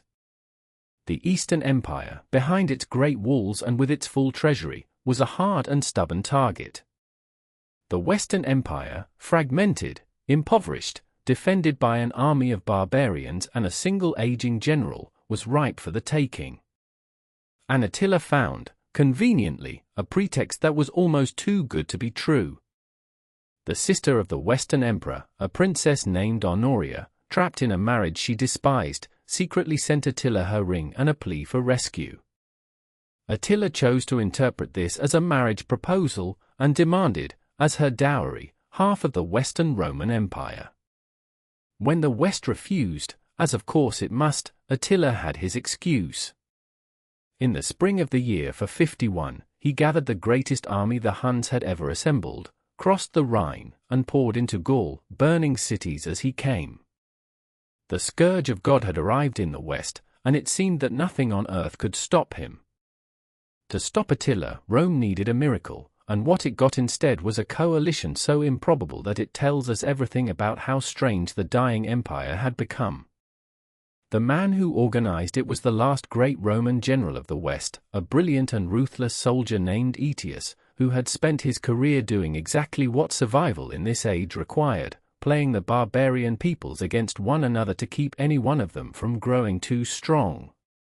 Aetius had even spent time among the Huns himself in his youth, and had used Hunnic mercenaries in his own campaigns. He knew Attila, knew the Huns, knew their methods. And now he faced the terrible task of stopping the very people he had so often used. Aetius could not do it with Roman soldiers alone, because Rome no longer had enough of them. So he did the only thing he could: he forged an alliance with the other barbarian peoples who had settled in Gaul and who feared Attila as much as the Romans did. And the most important of these allies were the Visigoths, the descendants of the very Goths who, just 41 years before, had sacked Rome itself under Alaric. Think on the strangeness of that.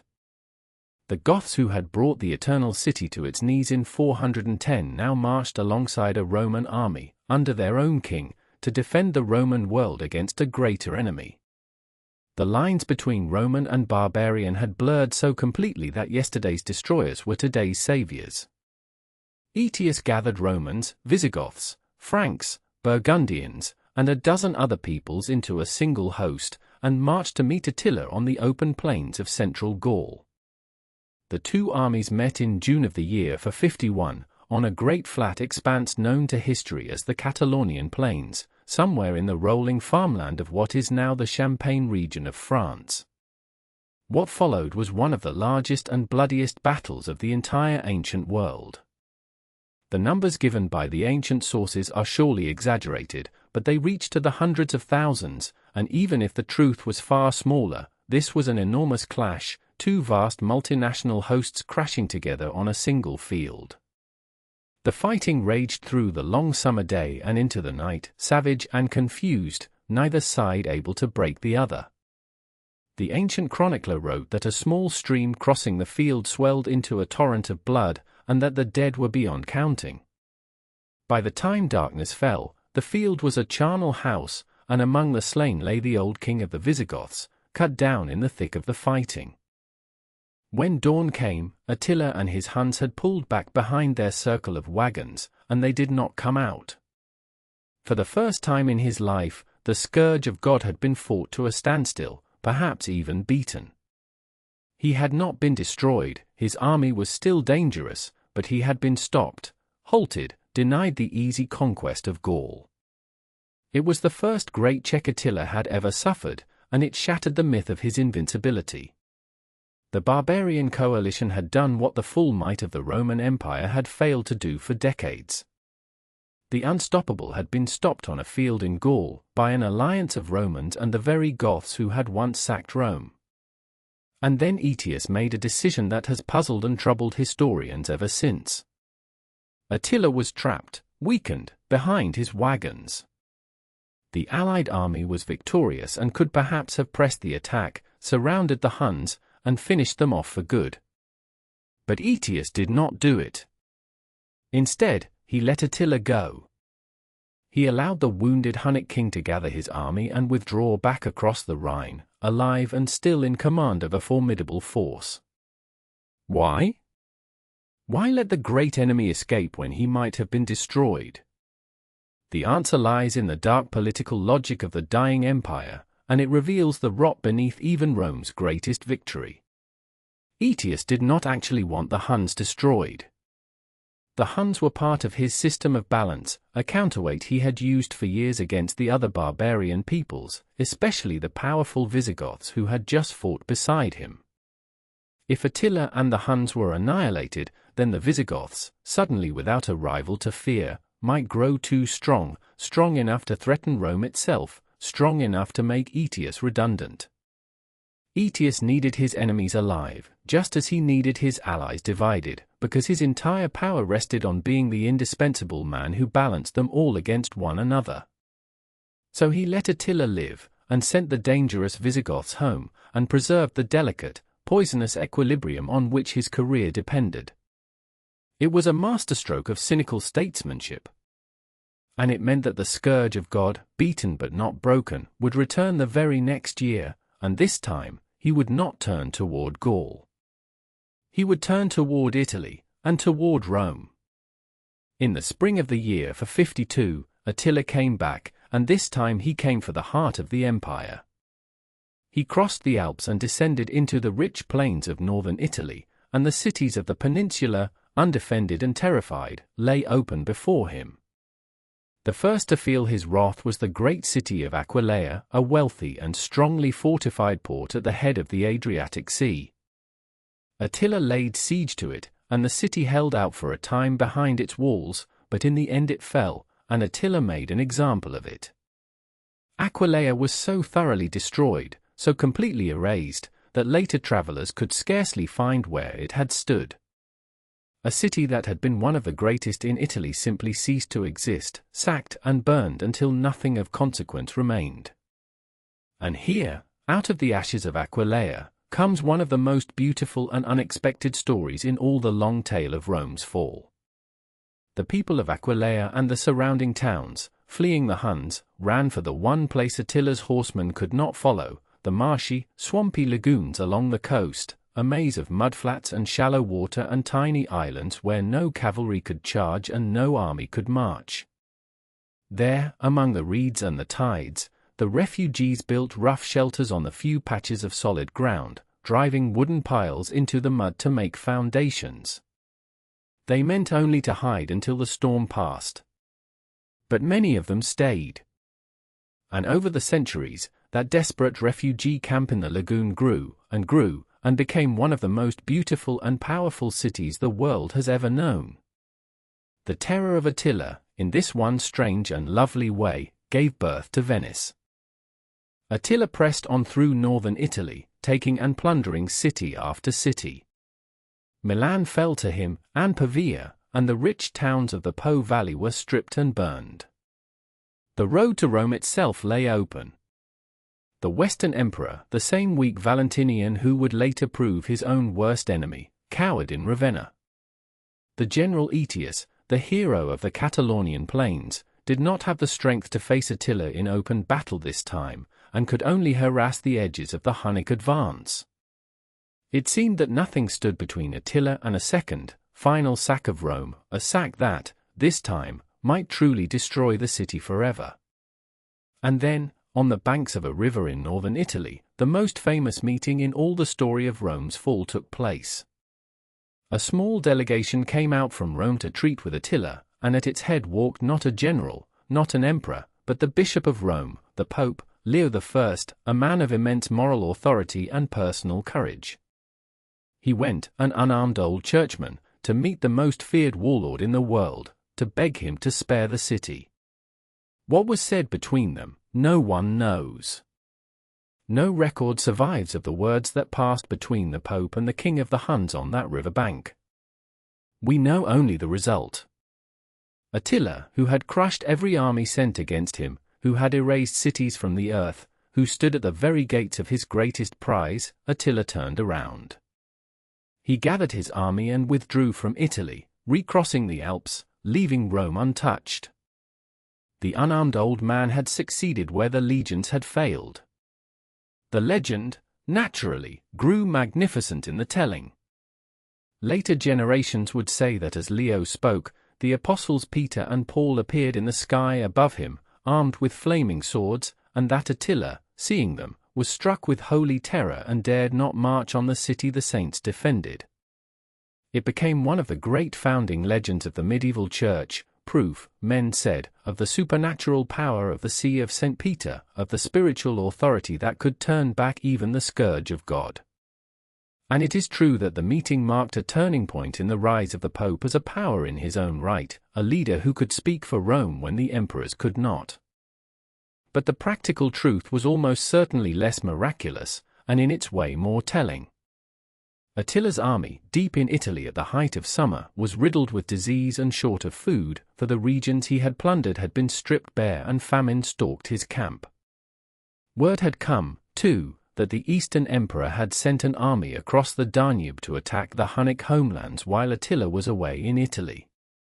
A king whose army is sick and starving, and whose lands are under attack at his back, has every practical reason to take a face-saving deal and go home, and the Pope's embassy gave Attila exactly that, a dignified excuse to withdraw with his honor and his plunder intact. He left not because of flaming saints, but because of plague, hunger, and a threat to his rear. Yet the legend of the Pope who turned back Attila would outlast every fact, and would echo down the centuries. There is a deeper meaning to that meeting on the river bank, beyond the legend and beyond the practical truth, and it is worth dwelling on as the embers settle. For the meeting of Pope Leo and Attila was, in a sense, a passing of the torch, a moment when the world could see, if it looked closely, that the old Roman order was giving way to a new one. The emperor had not come out to face Attila. The emperor was hiding in his marsh fortress at Ravenna, useless and afraid. The general Aetius could not stop him. The legions could not stop him. It was the Bishop of Rome, an unarmed churchman with nothing but his faith and his courage, who walked out to meet the terror of the age and somehow turned it back. In that image lies the whole future of the West, the empire fading, the church rising, the Pope stepping into the empty space where the Caesars had stood. The men of the time saw a miracle.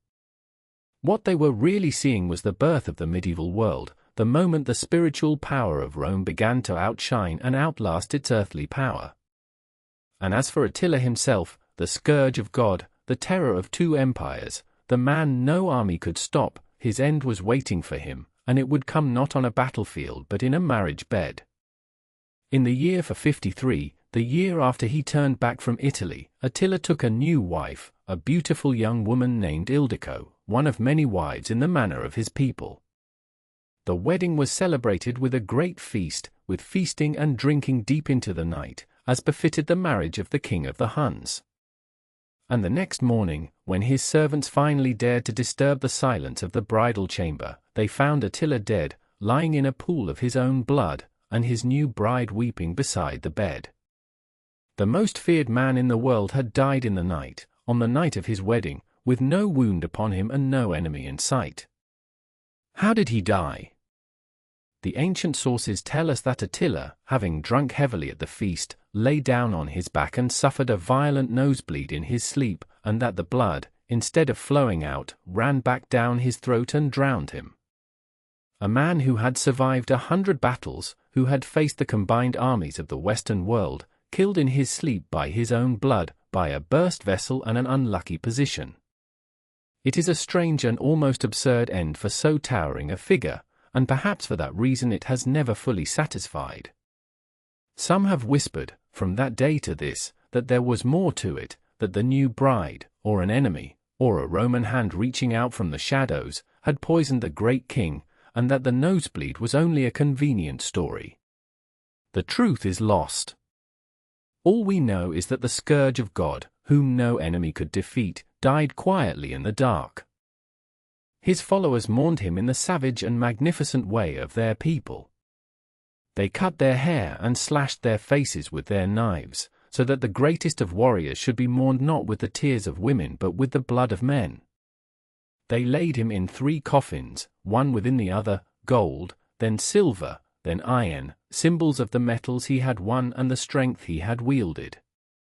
They buried him by night in a secret place, with a great hoard of treasure, and then, as with Alaric before him, they killed the men who had dug the grave, so that no one would ever find or disturb the resting place of the king of the Huns. And then, having buried Attila, his empire died with him almost as quickly as it had risen. For Attila's vast dominion had been a thing held together by his own will and genius alone.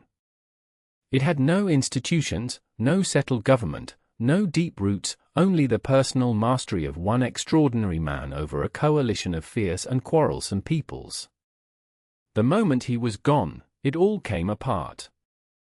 His many sons fought one another over the inheritance, dividing the loyalty of the tribes, and the subject peoples whom Attila had crushed and bound to him rose up in revolt the instant his iron hand was lifted. Within a few short years, the great Hunnic Empire that had terrified the whole civilized world simply dissolved, scattering back into the steppe from which it had come, the Huns themselves vanishing from history almost as suddenly as they had appeared. The storm had passed. But the storm had done its work. The Huns, in their brief and terrible career, had been the great destabilizing force of the age, the boulder dropped into the pond whose ripples reached every shore. It was the Huns who had driven the Goths across the Danube in 376, setting in motion the chain of events that led to Adrianople and the sack of Rome. It was the Huns who had kept the whole frontier in turmoil for generations, pushing peoples into the empire, draining its treasury through tribute, forcing it to lean ever more heavily on barbarian soldiers. And now, even in passing, the Huns had done one last harm. By dying, they removed the common enemy that had given Rome and its barbarian allies a reason to stand together. With Attila gone, there was nothing left to unite them, and the old internal poisons of the Western Empire, the jealousy, the treachery, the murder, came rushing back to finish what the barbarians had started. For consider what the West had left, even after surviving Attila. It had survived because of one man, Aetius, the last great general, the architect of the coalition that stopped the Huns. He was the indispensable man, the only figure with the skill and the prestige to hold the crumbling West together. As long as Aetius lived, there was a hand on the tiller, however cynical, however compromised. But the weak and jealous Emperor Valentinian, who owed everything to Aetius, had come to fear and resent his too powerful general, just as an earlier weak emperor had feared and resented Stilicho. The same poison, the same fatal pattern, was about to repeat itself. And this time, when the indispensable man was struck down, there would be no one left to take his place. The death of Attila had removed the great external threat. The death that came next would remove the last internal strength. And after that, there was nothing left to hold the West together at all. They called him the last of the Romans, and the title was not flattery but simple truth. Aetius was, in the judgment of his own contemporaries and of history, the final figure capable of holding the Western Roman Empire together, a soldier, a statesman, a master manipulator who had spent his entire career keeping the dying West on its feet through cunning, ruthlessness, and an unmatched understanding of the dangerous game of barbarian politics. He had stopped Attila. He had balanced the Goths and the Franks and the Burgundians and the Huns against one another for decades, never letting any one of them grow strong enough to swallow what remained of Roman Gaul. He was not a good man, by most measures, but he was an effective one, and in the 5th century, effectiveness was all that stood between Rome and the abyss. Like so many of the great figures of this twilight age, Aetius had been shaped by the barbarians as much as by Rome. As a young man, he too had been a hostage, first among the Goths, then among the Huns, and in those years he had learned the ways of the peoples who would dominate his century, made friendships among them, earned their respect, come to understand how they thought and fought and bargained. When he rose to power, he drew on those old bonds, calling upon Hunnic warriors he had known in his youth to fight his battles, using his intimate knowledge of the barbarian world to play its peoples against one another. He was, in a sense, a man of two worlds, equally at home in the council chambers of Rome and the tents of the steppe, and it was precisely this dual nature that made him so effective, and so indispensable, in an age when the line between Roman and barbarian had all but dissolved. But there was a tragedy at the heart of Aetius's success, the same tragedy that ran through the whole of the late empire. Everything he achieved was achieved through manipulation, through balance, through the cynical management of forces he could not actually defeat. He never won a war that ended a threat, he only postponed threats, played them off, kept them in equilibrium. He could not destroy the Goths, so he balanced them against the Huns. He could not destroy the Huns, so he let them live to balance the Goths. It was masterful, but it was the mastery of a man bailing water from a sinking ship, endless, exhausting, and ultimately doomed, because it bought time without ever fixing the leak. And it made Aetius utterly indispensable, which was, in the end, what killed him. For an indispensable man is a standing rebuke to a weak emperor, a constant reminder of the ruler's own inadequacy. Aetius held the West together precisely by making himself the one man who could hold it together, and in doing so, he signed his own death warrant. His method, the source of all his power, was the same dark art we have seen throughout this story. He used barbarians against barbarians. When the Burgundians grew too bold, Aetius turned the Huns loose upon them. When the Goths pressed too hard, he raised up rivals to check them. He kept the whole tottering structure in balance through perpetual maneuver, never trusting fully in any ally, never destroying any enemy completely, always preserving the tensions that made him necessary. It was a strategy born of weakness. Rome could no longer simply crush its enemies, so it had to outwit them, but in Aetius's hands it worked, year after year, holding back a flood that should by all rights have swept the West away. The trouble with being the indispensable man is that you make the man above you feel dispensable. The Emperor Valentinian III had grown to manhood entirely in the shadow of Aetius. Every victory, every survival, every year that the empire endured was owed to the general, and Valentinian knew it, and it gnawed at him. He was a weak ruler, vain and resentful, with no achievements of his own to set against the towering reputation of his great commander.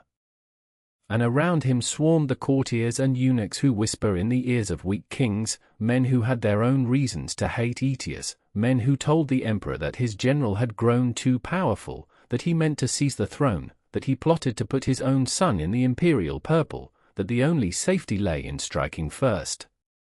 It is one of the most sordid and self-destructive murders in all of Roman history. In the year 454, Aetius came to the imperial court at Ravenna, on official business, to present accounts and discuss the affairs of state. And there, in the palace, surrounded by courtiers, the Emperor Valentinian suddenly drew his own sword and fell upon his general with his own hands, hacking at him, while a co-conspirator joined in the killing. The last great soldier of the West, the man who had turned back the scourge of God, was butchered by the emperor he had served, cut down not on a battlefield by an enemy but in a throne room by the very man he had spent his life protecting. A bystander is said to have asked the emperor afterward whether he thought he had done well. And the emperor, pleased with himself, said that he had. To which the bystander replied that he could not judge whether it had been done well or badly, but that he knew one thing, that the emperor had, with his own hand, cut off his own right hand with his left. He had killed the only man keeping him alive. The truth of that grim observation came swiftly. Within 6 months, the Emperor Valentinian paid for his murder. As he rode out one day to practice with his bow on the field of Mars, 2 soldiers approached him, men who had served Aetius, who had loved their murdered general, and who had come to avenge him. They struck Valentinian down where he stood, killing the Emperor of Rome in broad daylight, and no one lifted a hand to save him, for he had murdered the one man worth saving him for. In the space of a single year, the 2 figures at the very summit of the Western Empire, the last great general and the last legitimate emperor of the Theodosian line, were both dead, killed in a spasm of jealousy and revenge that left a vacuum at the heart of Rome that nothing could ever fill. It is hard, looking back across the centuries, not to feel a kind of weary despair at the sheer stupidity of it. Here was an empire fighting for its life, beset on every side, its provinces falling away, its armies foreign, its treasury empty, and at the very moment it most needed unity and wisdom at the top, the man on the throne murdered the one general capable of saving it, out of nothing nobler than jealousy and the poisoned whispers of palace eunuchs. It was not the barbarians who killed Aetius. It was Rome itself, Rome's own emperor, Rome's own court, acting out one more time the ancient, suicidal pattern that had been draining the empire's strength since the night Commodus was strangled in his bath. The succession poison, the fear of the overmighty subject, the inability to transfer or share power without bloodshed, it had never been cured, and now, in the empire's final hour, it claimed its last and most fatal victim. And consider the symmetry of it, the grim poetry that history sometimes writes. Half a century earlier, the weak Emperor Honorius had murdered his great general Stilicho on the strength of similar whispers, and 2 years later Rome was sacked by Alaric. Now the weak Emperor Valentinian murdered his great general Aetius on the strength of the same kind of whispers, and within a year Rome was sacked again, by the Vandals. Twice the West had a defender capable of holding the line. Twice the emperor he served killed him in a fit of suspicion. And twice the city paid the price in fire and plunder. It was as if the Western Empire were caught in a recurring nightmare, doomed to destroy its own protectors and then suffer the consequences, unable to break the cycle even as it spiraled down toward the end. There is no clearer proof that the deepest wound of Rome was not the enemy at the gates, but the enemy in the throne room. And so we come to the final act, the long, ugly, almost meaningless coda of the Western Empire's collapse. With Aetius gone, there was no one left who could hold the pieces together, no general with the prestige to command the barbarian armies, no emperor with the legitimacy to rally what remained of Roman loyalty.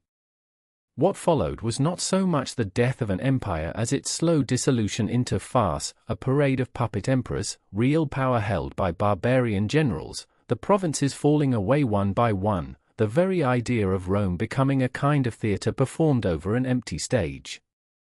The murder of Aetius and Valentinian had not just removed 2 men.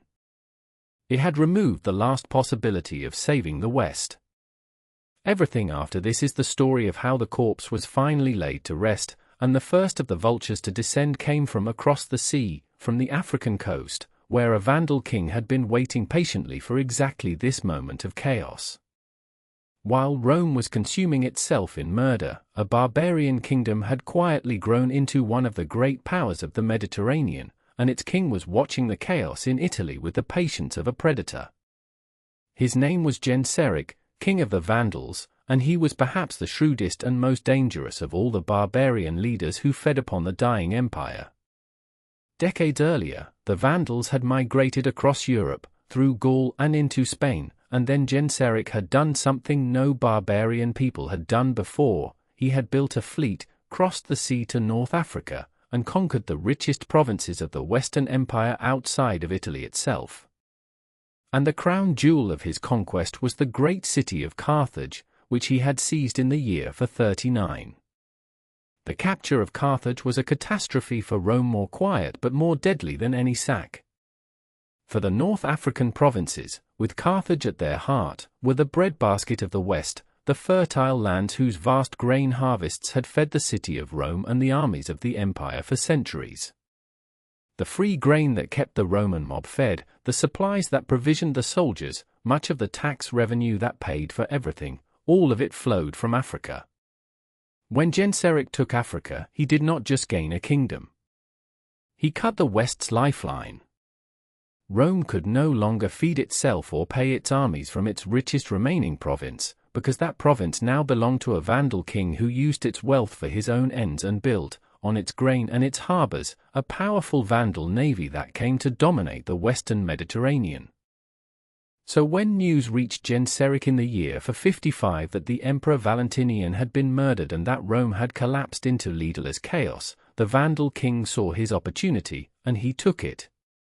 He gathered his fleet, the navy he had built on African wealth, and sailed across the sea to the mouth of the Tiber, and marched on Rome for the second sack the city would suffer in less than half a century.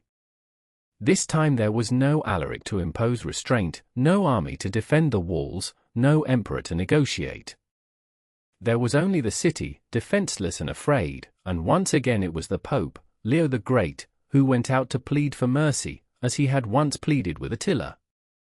This time, the Pope's intervention won only the smallest of concessions. Genseric agreed not to burn the city and not to massacre its people indiscriminately, and that was the limit of his mercy. For 14 days, twice as long as Alaric's Goths had stayed, the Vandals systematically and thoroughly looted the city of Rome. Where Alaric's men had taken what they could grab in 3 days of chaos, Genseric's Vandals conducted an organized, methodical plunder, stripping the city of everything of value that remained. They went through the palaces, the temples, the public buildings, and they carried away the accumulated treasures that even Alaric had left behind. The very name of the Vandals would become, in later ages, a byword for wanton destruction, though in truth their sack was less wanton than Alaric's, and more like a careful, ruthless harvest of everything the dying city still possessed. Among the treasures they carried off was a haul of staggering symbolic weight. The Vandals stripped the gilded bronze tiles from the roof of the great temple of Jupiter on the Capitoline Hill, the holiest temple in Rome, the heart of the old pagan faith. And they took, it was said, the sacred treasures of the Temple of Jerusalem, the great golden menorah and the other holy vessels that the Emperor Titus had carried back to Rome as plunder nearly 4 centuries earlier, after the destruction of the Jewish temple.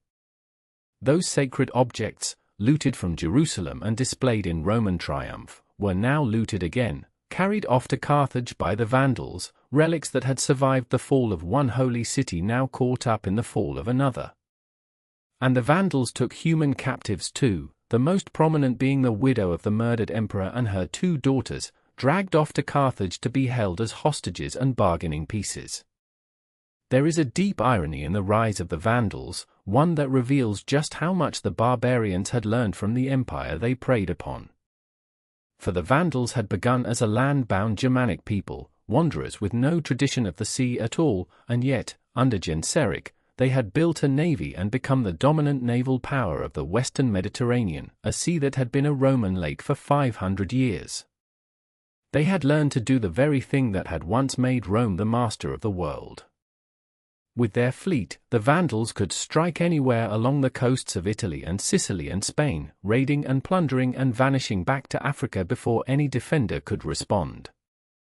The empire that had ruled the waves now cowered before barbarian ships built on the timber and the harbors of its own lost provinces.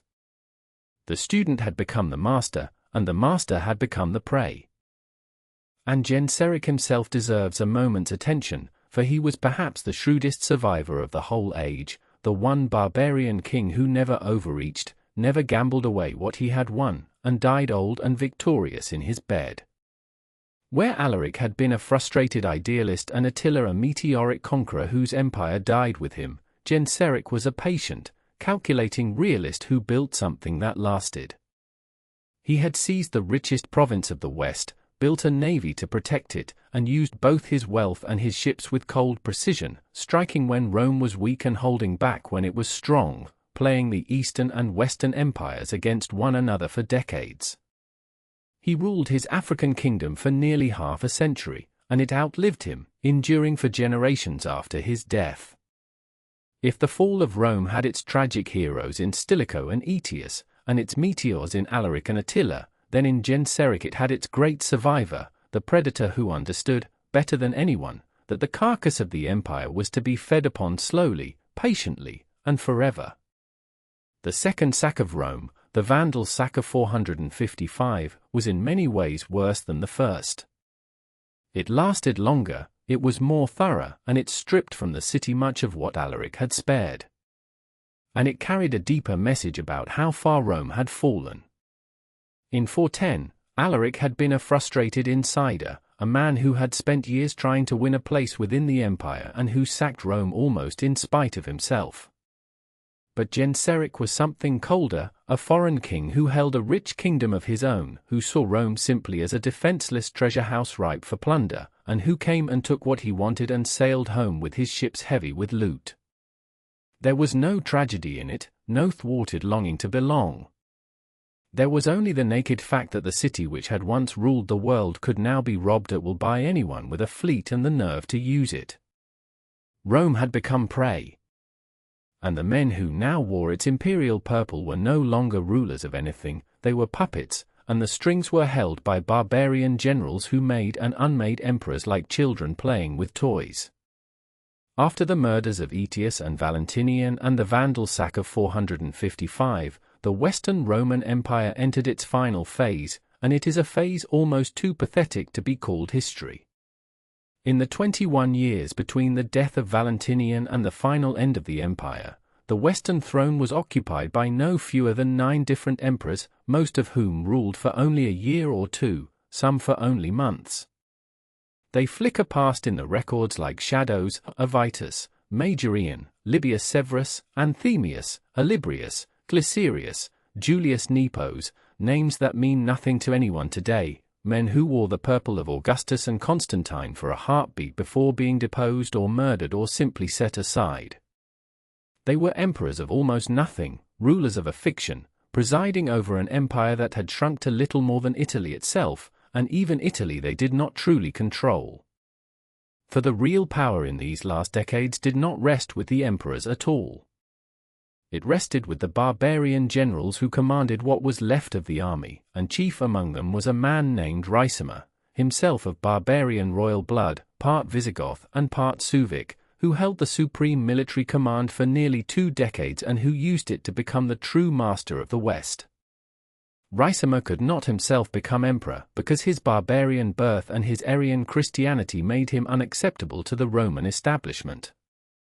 So instead he became the kingmaker, the power behind the throne, raising up puppet emperors when he needed a legitimate Roman face on the government and casting them down the moment they showed any sign of independence. He made emperors and he killed emperors, and through them he ruled, a barbarian general pulling the strings of Roman legitimacy from the shadows. There is a peculiar sadness in this last parade of emperors, these forgotten men who wore the purple for a season and vanished. Each of them, in his moment, sat where Augustus had sat, bore the titles that Trajan and Hadrian and Marcus Aurelius had borne, commanded, in theory, the heritage of the masters of the world. And each of them ruled almost nothing, a shrinking patch of Italy hemmed in by barbarian kingdoms, kept on the throne only so long as some barbarian general found him useful, discarded the moment he became inconvenient. They were the ghosts of emperors, haunting the empty halls of an empire that had already, in every way that mattered, ceased to exist. We do not even know what became of some of them. They flicker into the historical record and then flicker out, leaving behind a name, a few coins, and the faint, sad echo of an office that had once ruled the earth and now ruled only a memory. One of these puppet emperors, a capable man named Majorian, actually tried to be a real emperor, tried to reform the corrupt administration, to rebuild the army, to recover the lost provinces, to do something to halt the decline. He was, by most accounts, the last Western emperor genuinely worthy of the title, a man of energy and vision who might, in an earlier age, have been remembered as a savior. He gathered a fleet to attack the Vandals in Africa and reclaim the breadbasket of the West. But the fleet was betrayed and destroyed before it could sail, and his failure made him vulnerable, and his patron Ricimer, fearing a strong emperor more than a weak one, had him arrested, deposed, and put to death. The last man who might have saved the West was killed by the barbarian general who had raised him up, precisely because he showed signs of being strong enough to need no master. And while the West played out this grim theatre of puppet emperors and barbarian kingmakers, the Eastern Empire watched from Constantinople, still strong, still rich, still functioning as a real state with a real army and a full treasury. The East had its own troubles, but it had weathered the storms of the 5th century far better than the West, protected by its great walls, its defensible geography, and its wealth. From time to time the East intervened in Western affairs, sending an emperor or an army or a fleet, trying to prop up the failing West. But the East's interest in saving the West was limited and declining. The two halves of the empire had grown apart, governed separately for generations, increasingly different in language and culture and outlook. The Greek-speaking East had come to see the Latin West less as the other half of itself and more as a troubled, sinking neighbor, worth a gesture of help now and then, but not worth pouring out its own blood and treasure to save. And while the emperors flickered and died, the map of the West was quietly being redrawn, province by province, into the kingdoms of barbarian peoples. In Gaul, the Franks were spreading south and east, laying the foundations of what would one day be France. In Spain, the Visigoths were building a kingdom of their own. In Africa, the Vandals ruled from Carthage. In Britain, the Romans had simply gone, and the island was sinking into a long darkness as Saxon raiders became Saxon settlers. The Burgundians held the Rhone Valley. The Sueves held a corner of Spain. One by one, the great limbs of the Western Empire were being detached and claimed, until the emperor in Italy ruled, in reality, little more than Italy itself, and not even all of that. The empire was not so much falling as being quietly dismembered, its territory slipping into other hands while the imperial court in Ravenna played out its theatre of legitimacy over an ever-shrinking stage. The strange thing is how slowly the people of the time seem to have grasped what was happening. There was no single moment when men cried out that the empire was ending. Life went on. Taxes were still collected, where there was anyone left to collect them. The Senate still met in Rome and debated and passed its decrees, as it had for 1,000 years, governing almost nothing. Aristocrats still wrote elegant Latin letters to one another about literature and philosophy, as though the world were not crumbling around them. The forms of Roman civilization persisted long after the substance had drained away, like a great tree that stands tall and leafed for years after its roots have died, until one day a wind comes and it simply falls, and everyone is astonished to find that it had been hollow all along. The Western Empire in its last decades was such a tree, magnificent in form, empty at the core, waiting only for the wind. So the West was alone, leaderless in any real sense, ruled by a procession of forgettable puppets and the barbarian generals who controlled them, its provinces gone, its army a foreign thing, its cities shrunken and afraid, its emperor a figurehead presiding over a fiction. The wonder is not that it finally fell, but that the fiction was maintained for as long as it was, that men kept going through the motions of the imperial office, kept crowning emperors and issuing decrees and pretending that the great machine still ran, long after everyone could see that it had ground to a halt. The end, when it came, would not even be a dramatic catastrophe. There would be no great final battle, no heroic last stand, no burning of Rome. The Western Empire would simply, quietly, be allowed to stop existing, extinguished not with a roar but with a shrug, in the year 476, by a barbarian general who decided that the whole pretense was no longer worth the trouble of maintaining. The last emperor of the West was a boy, and his name was a cruel joke that history could not have invented if it tried. He was called Romulus Augustulus, Romulus, the name of the legendary founder of Rome itself, the very first king of the city 800 years before, and Augustulus, a mocking little nickname meaning the little Augustus, the diminutive of the great title that the first emperor had borne. So the last man to wear the imperial purple in the West carried, by chance, both the name of Rome's first founder and a sneering reminder of how far the office of emperor had shrunk. He was perhaps 14 or 15 years old, a child who understood nothing of the great weight that history would place upon his small shoulders. He was not even a real emperor in any meaningful sense. He had been placed on the throne by his father, a Roman general named Orestes, who, in one of the many strange symmetries of this story, had once served as a secretary to Attila the Hun himself, learning the ways of power at the court of the Scourge of God.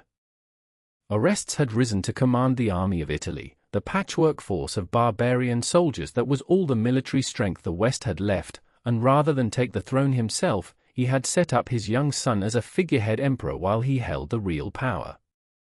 It was the same old game that Ricimer had played, the barbarian-influenced general ruling through a Roman puppet. But Orestes made one fatal mistake, the same mistake that had been undoing the West for a century. He failed to satisfy his own soldiers. For the army of Italy, by now, was made up almost entirely of barbarian federate troops, Germanic warriors who fought for Rome but who wanted, more than pay, a permanent home. They demanded that Orestes give them land to settle in Italy itself, a third of the land of the peninsula, where they could finally put down roots as so many other barbarian peoples had done across the empire. And Orestes refused. Whatever his reasons, he would not grant his own soldiers the homeland they demanded. It was a fatal refusal. The barbarian troops, denied what they wanted by the man who depended on them entirely, did what barbarian troops had been doing to the Western Empire for 100 years. They found a new leader, and they turned on their master. The leader they chose was a man named Odoacer, a soldier of barbarian birth, a commander among the Federate troops, a man of ambition and decision. He took up the soldiers' cause, promised them the land they wanted, and led them in revolt against Orestes. The rebellion was swift and brutal. Orestes was captured and put to death. And then Odoacer marched on Ravenna, where the boy emperor Romulus Augustulus waited, and the last emperor of the West was deposed without a fight. But here is the remarkable thing, the thing that shows how the world had changed. Odoacer did not kill the boy. He looked at the harmless child who had worn the purple, and instead of executing him as a rival, he simply pensioned him off, sent him to live out his days in comfortable retirement on a country estate in southern Italy, with a generous allowance, a deposed boy emperor who faded quietly into a peaceful obscurity from which history never recovered him. We do not even know when or how he died. The last Roman emperor of the West simply walked off the stage of history and was forgotten. And then Odoacer did something far more significant than deposing a powerless child. He decided that the West did not need an emperor of its own at all. Rather than crowning a new puppet, as Ricimer and others had always done, Odoacer took the imperial insignia of the Western Empire, the crown, the robes, the regalia of the Caesars, and sent them away. He sent them east, to Constantinople, to the Emperor Zeno, who ruled the surviving eastern half of the Roman world. The message that accompanied them was, in its way, the formal death certificate of the Western Roman Empire. There was no longer any need, Odoacer declared, for a separate emperor in the West. One emperor, in the East, was enough for the whole Roman world. Let Zeno be emperor of both East and West in name, and in Italy, Odoacer would rule as Zeno's representative, as a king. The Western imperial office was not so much overthrown as quietly abolished, folded up and put away, declared unnecessary. There is a strange gentleness to this ending that deserves to be felt.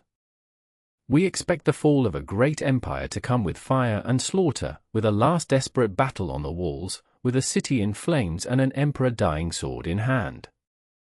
That is how the stories usually go. But the actual end of the Western Roman Empire was almost tender by comparison, a teenage boy with a borrowed crown, deposed without bloodshed, sent off to a pleasant country estate with a comfortable pension to live out his days in peace. No great battle. No burning city. No heroic last stand. Just a quiet decision by a practical barbarian general that the whole expensive charade of a separate Western emperor was no longer worth maintaining, and a set of imperial robes folded up and shipped across the sea. The empire that had ruled the world for half a millennium did not die screaming. It simply stopped, like a clock that no one had bothered to wind. And perhaps that is the most telling thing of all about the year 476, that it mattered so little, at the time, to the people who lived through it. The barbarian Odoacer ruled Italy much as the puppet emperors had, keeping the Senate, the administration, the Roman way of life.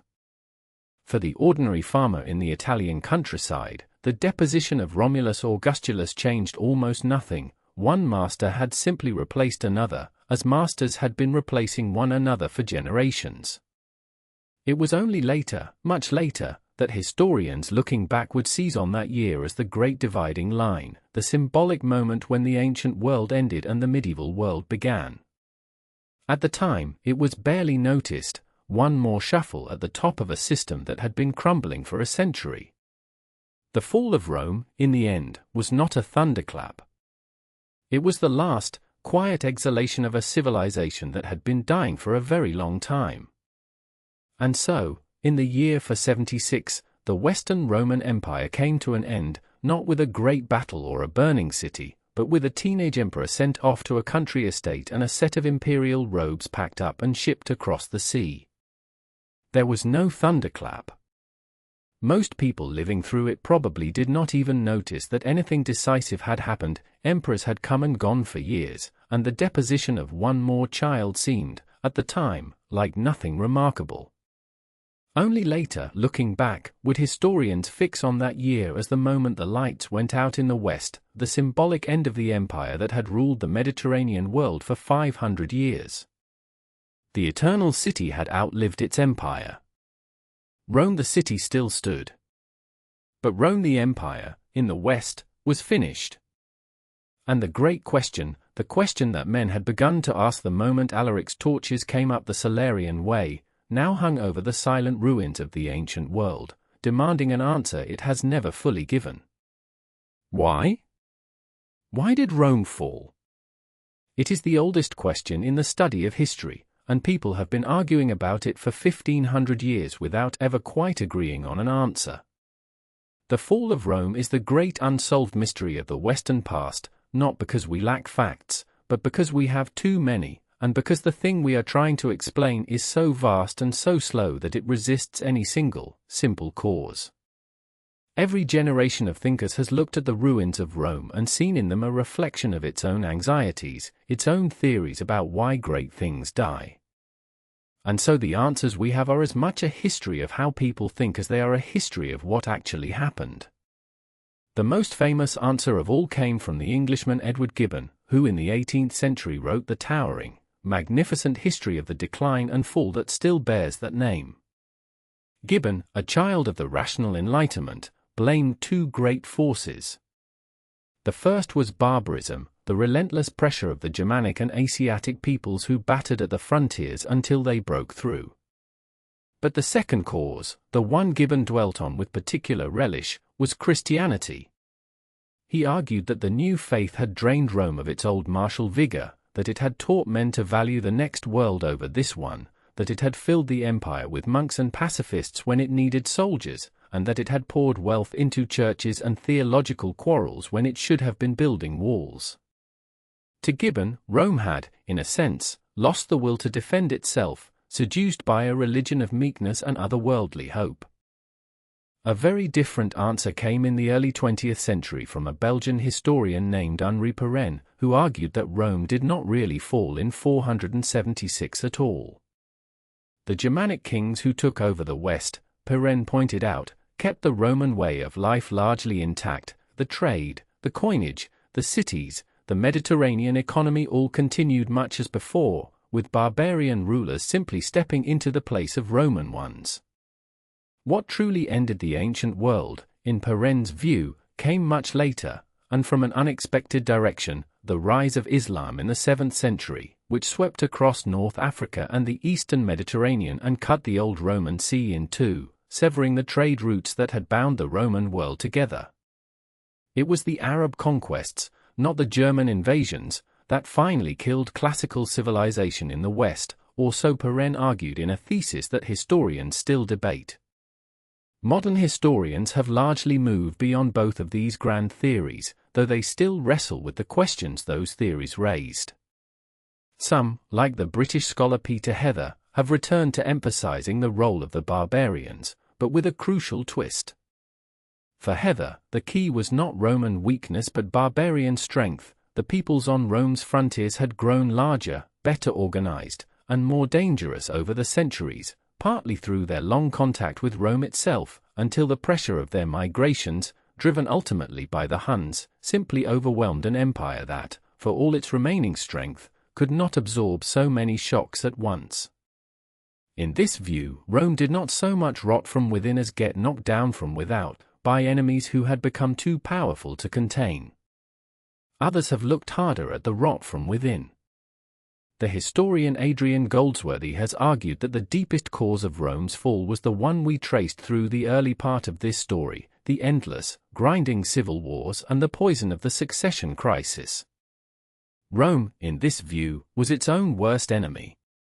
Generation after generation, the empire tore itself apart fighting over who should rule it, killing its own best soldiers, wasting its own strength, distracting itself from the external threats while it settled its internal scores.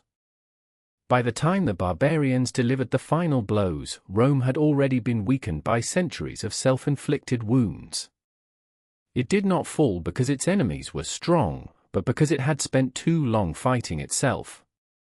There is something almost poignant in watching the great minds of each age wrestle with this question, because in their answers you can hear the anxieties of their own times. Gibbon, writing in the confident, skeptical Enlightenment, blamed religion and superstition for sapping a rational civilization, exactly the fear of an 18th-century freethinker. The historians who wrote in the age of the great European empires saw Rome's fall as a warning about the dangers that face any imperial power that grows too large, too soft, too dependent on others to do its fighting, the anxiety of men who ruled empires of their own and feared their decline. The scholars who wrote after the catastrophes of the 20th century, having seen how quickly civilization could collapse into barbarism, took the idea of a real and terrible fall far more seriously than the comfortable Victorians who had imagined a gentle transformation. And our own age, haunted by climate change and pandemic disease, has discovered in the fall of Rome a story about exactly those forces. Each generation, in a sense, gets the fall of Rome it needs, and reads in those ancient ruins a mirror of its own deepest fears. This does not mean the historians are merely projecting, that there is no truth to be found. It means that the fall of Rome is so vast and so multifaceted that it offers 100 true stories, and each age, looking at the same evidence, sees most clearly the threads that speak to its own condition. The barbarians were real. The civil wars were real. The plagues and the climate shift were real. The slow transformation was real. The genuine collapse of material life was real. All of it happened, all of it mattered, and the only mistake is to seize on one cause and call it the whole. The fall of Rome was not a murder with a single killer. It was a death by 1,000 wounds, inflicted over centuries, some from without and many from within, until the great body that had ruled the world finally lay still. And then there are the historians who argue that Rome did not really fall at all, that the very word is misleading, a piece of dramatic shorthand for something that was actually slow, gradual, and far less catastrophic than the word suggests. Scholars like Guy Halsall have emphasized continuity over collapse. The transformation of the Roman world into the medieval one was, they argue, a gradual evolution rather than a sudden death, with Roman institutions, Roman law, Roman culture, and Roman people all flowing on into the new barbarian kingdoms, changed but not destroyed.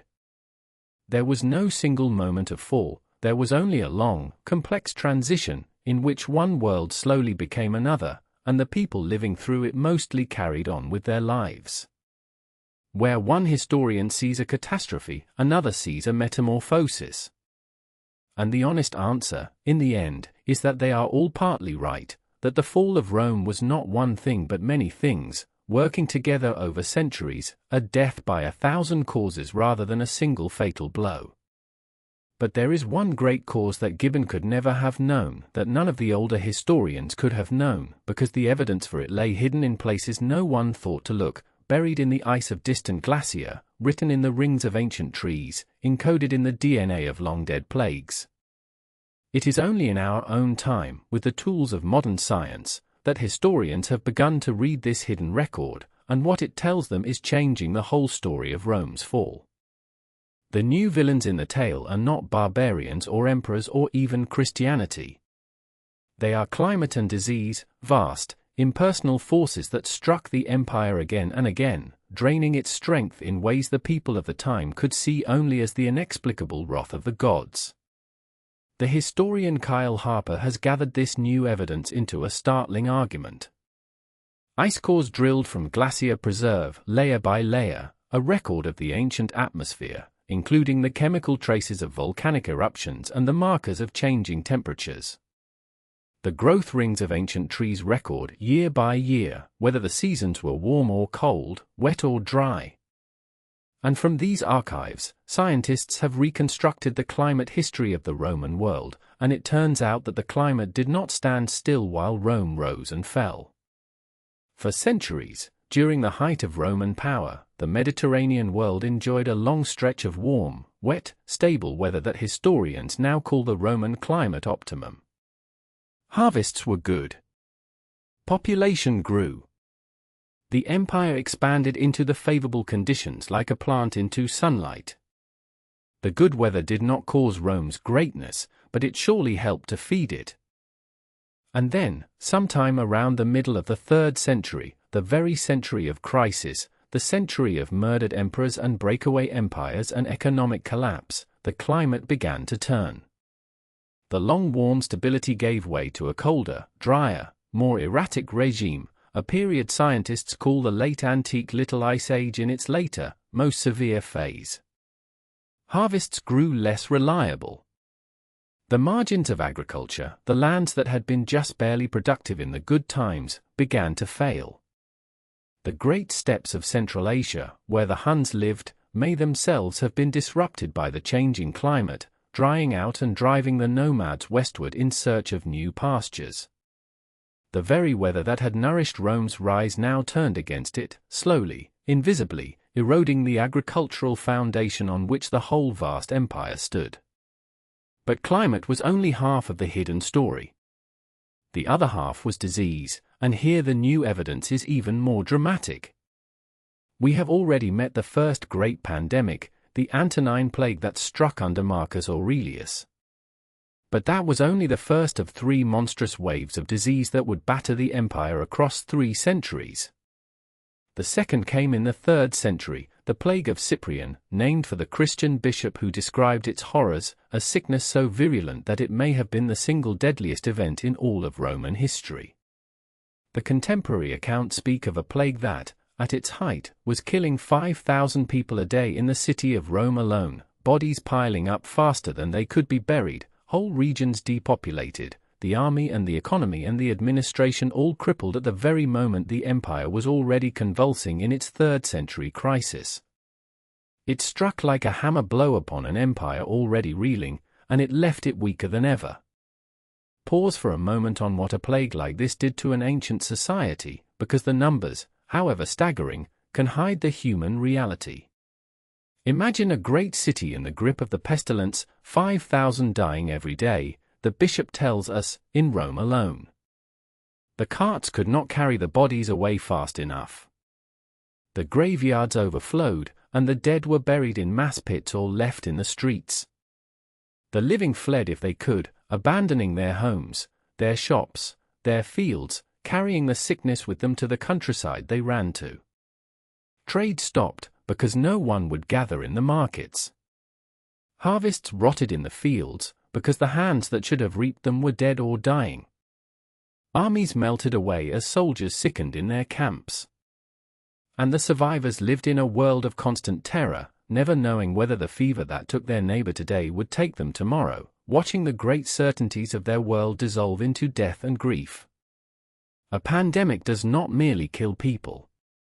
It kills the confidence, the cooperation, the daily web of trust and exchange on which a complex society depends. And an empire battered by such waves, again and again across 3 centuries, was an empire being slowly drained of the one thing it could not replace, its people. And here is the cruelest part of the new picture that science has revealed.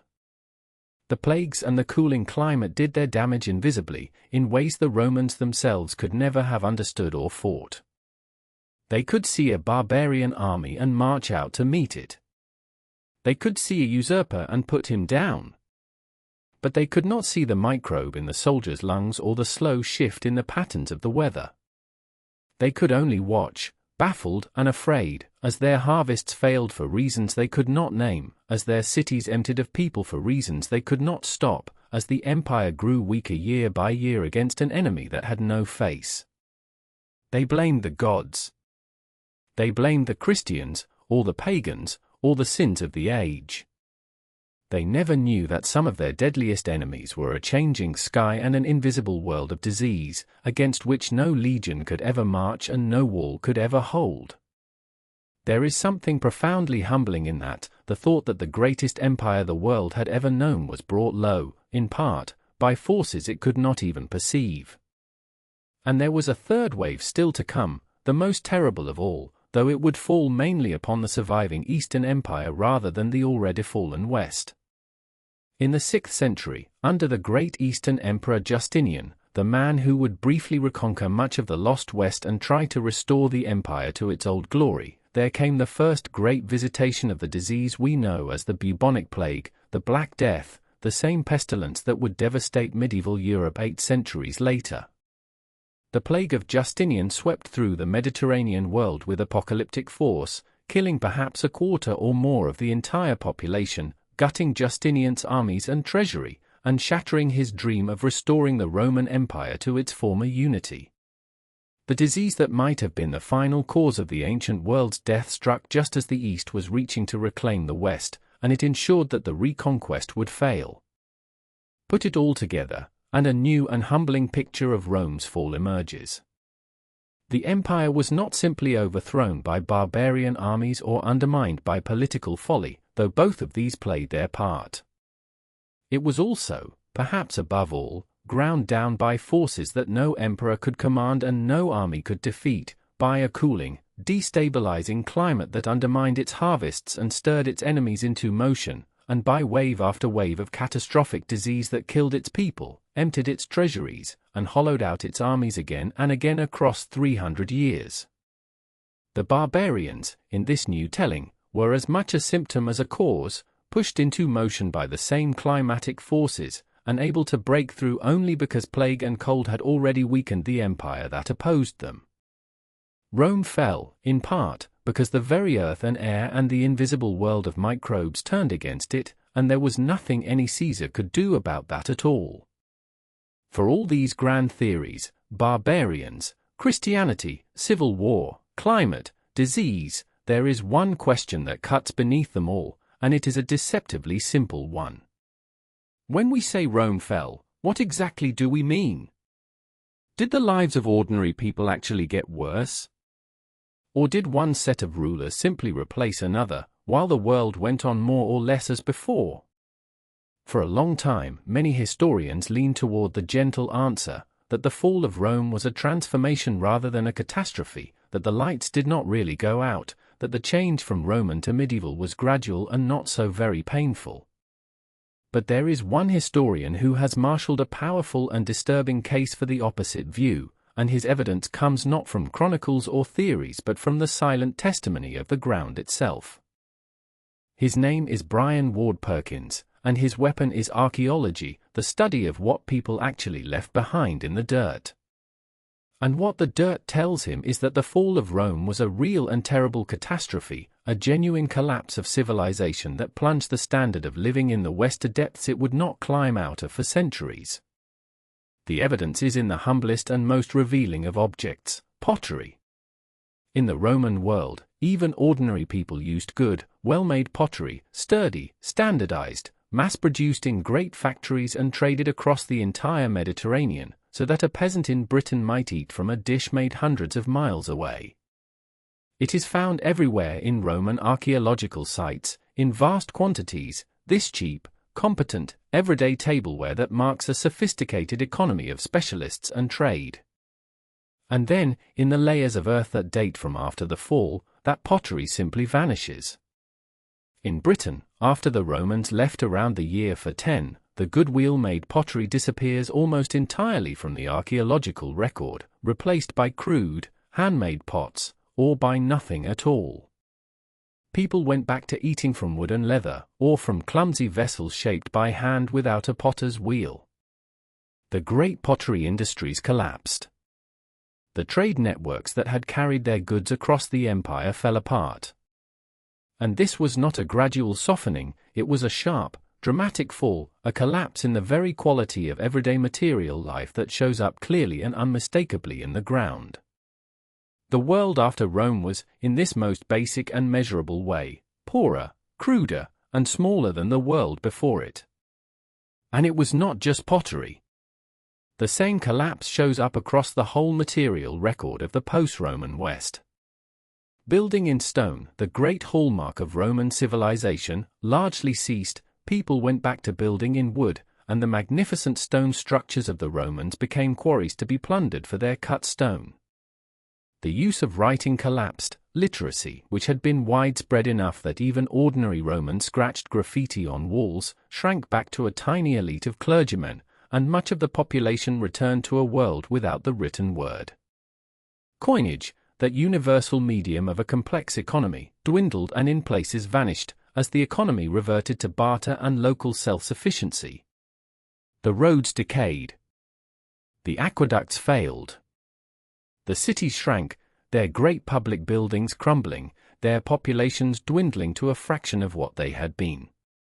There is a particular detail in this archaeological story that captures the whole tragedy in a single image, and it concerns the humble roof tile. In the Roman world, even modest buildings were roofed with fired clay tiles, durable, weatherproof, mass-produced in standardized shapes, the unglamorous but essential product of a sophisticated economy. After the fall, across much of the West, the production of roof tiles simply stopped. People went back to thatch, to wooden shingles, to whatever they could make with their own hands from materials close to home. And so a family that had lived under a tiled roof, dry and secure, found their grandchildren living under thatch that rotted and leaked and burned. It is a small thing, a roof tile. But multiply it across every aspect of daily life, the pottery, the coins, the books, the buildings, the trade goods, the simple manufactured comforts that Romans had taken for granted, and you begin to grasp the scale of what was lost.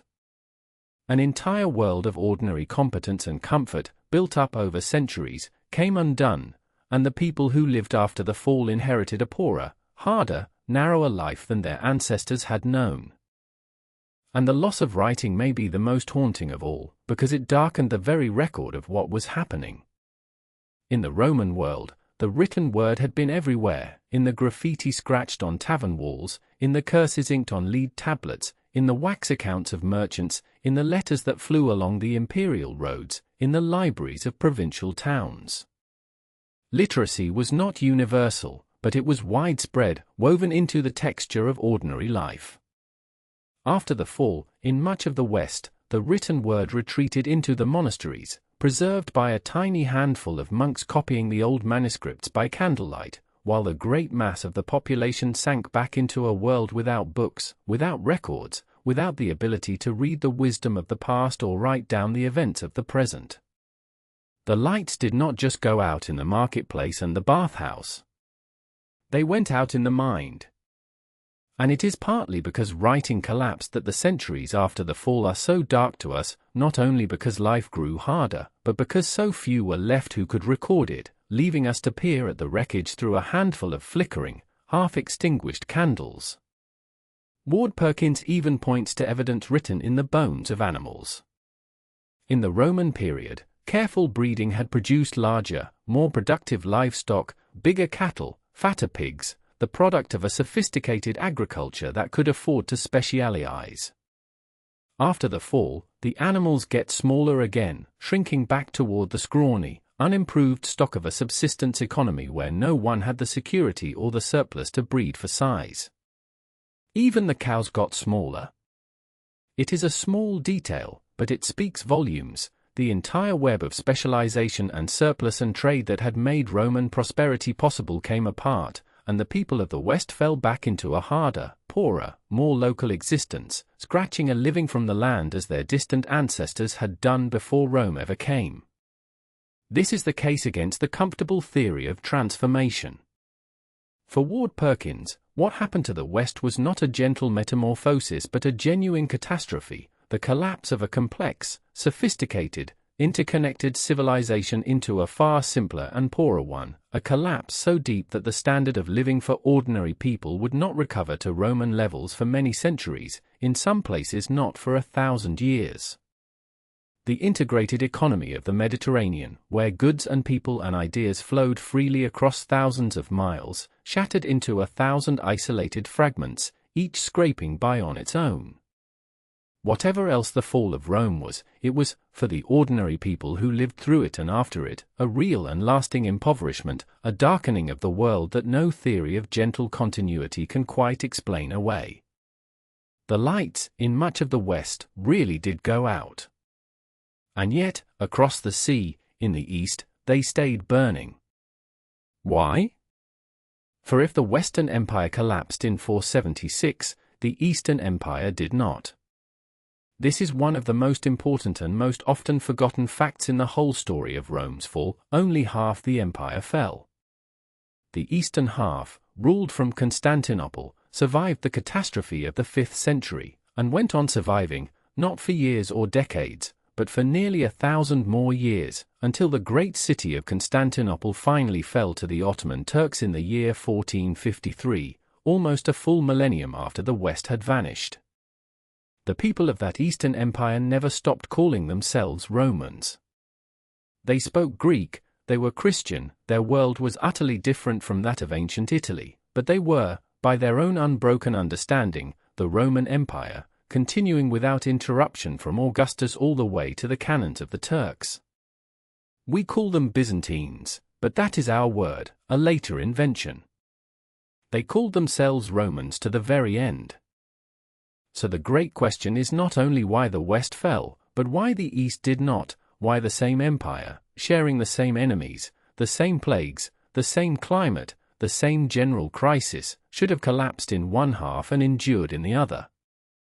And the answers, when we look closely, reveal a great deal about what really made the difference between survival and ruin.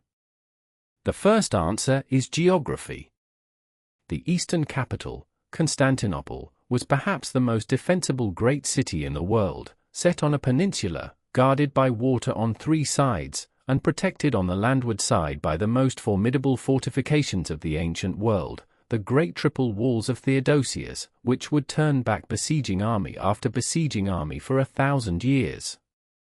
The West had no such fortress at its heart. The East had a citadel that could not be cracked. The second answer is wealth. The eastern provinces were simply richer than the western ones, more populous, more urbanized, more deeply rooted in the ancient civilizations of Greece, Egypt, and the Near East, and astride the lucrative trade routes that carried the goods of Asia into the Mediterranean. Egypt, with its great grain harvests, fed the East as Africa had once fed the West, but Egypt stayed in Eastern hands, while Africa was lost to the Vandals. The East had the tax revenue to pay its armies, to bribe its enemies, to weather its storms. The West, with its poorer provinces falling away one by one, ran out of money and could no longer pay for its own defense. In the end, much of the difference came down to that brutal arithmetic: the East could afford to survive, and the West could not. The third answer is the simple, brutal geography of where the barbarian storm actually struck. The great migrations of the 5th century, the Goths, the Vandals, the Franks, the Burgundians, the Sueves, poured across the frontiers of the Rhine and the upper Danube, and these were western frontiers.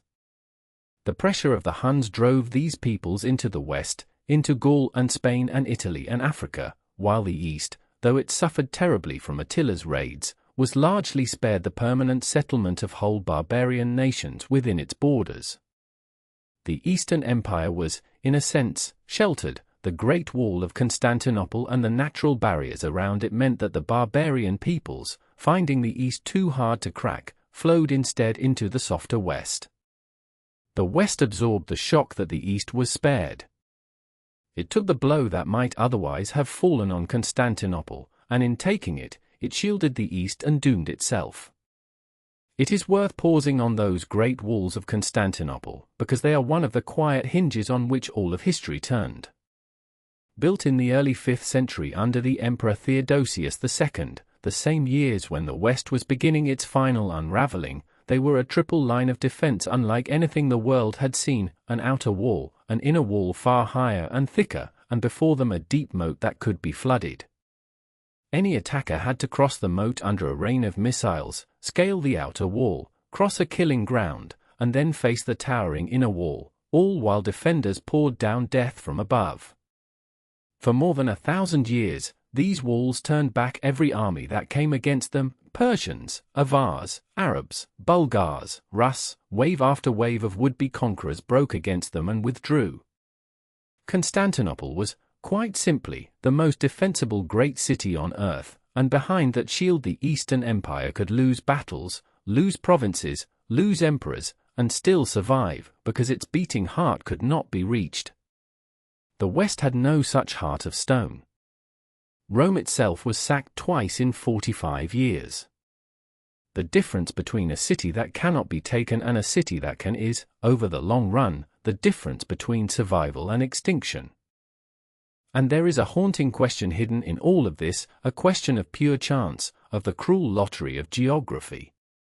The great barbarian peoples and the Huns who drove them came out of the northeast, pouring across the Rhine and the Danube into the western provinces.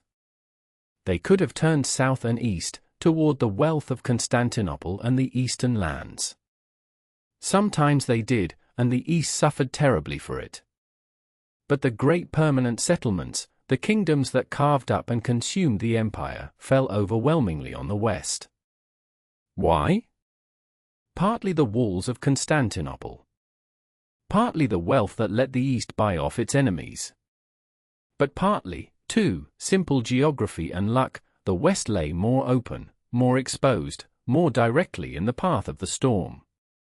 Had the dice fallen differently, it might have been the east that crumbled and the west that endured, and the whole history of the world would have been rewritten.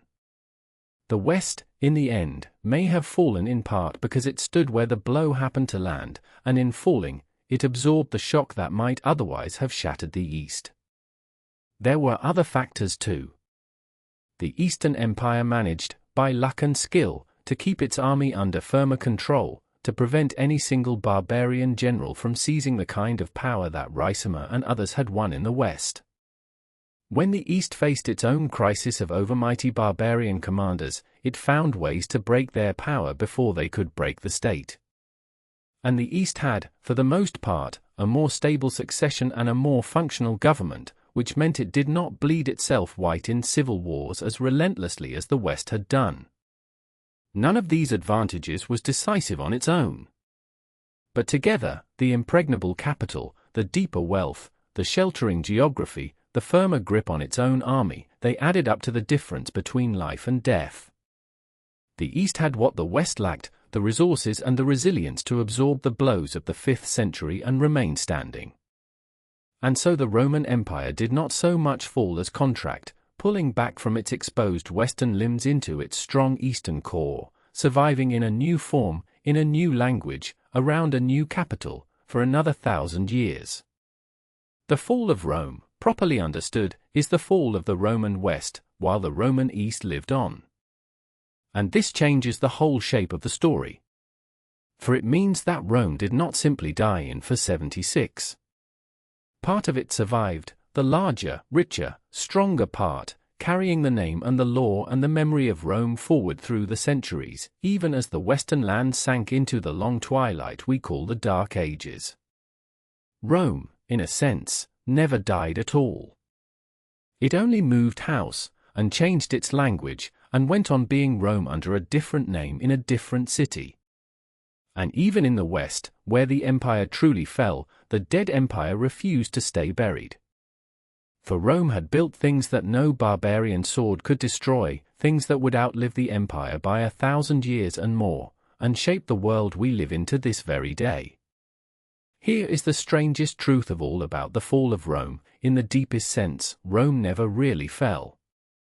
The empire collapsed, the emperors vanished, the legions dissolved, the great cities crumbled, and yet, somehow, Rome went on living, woven so deeply into the fabric of the world it had made that no catastrophe could ever fully erase it.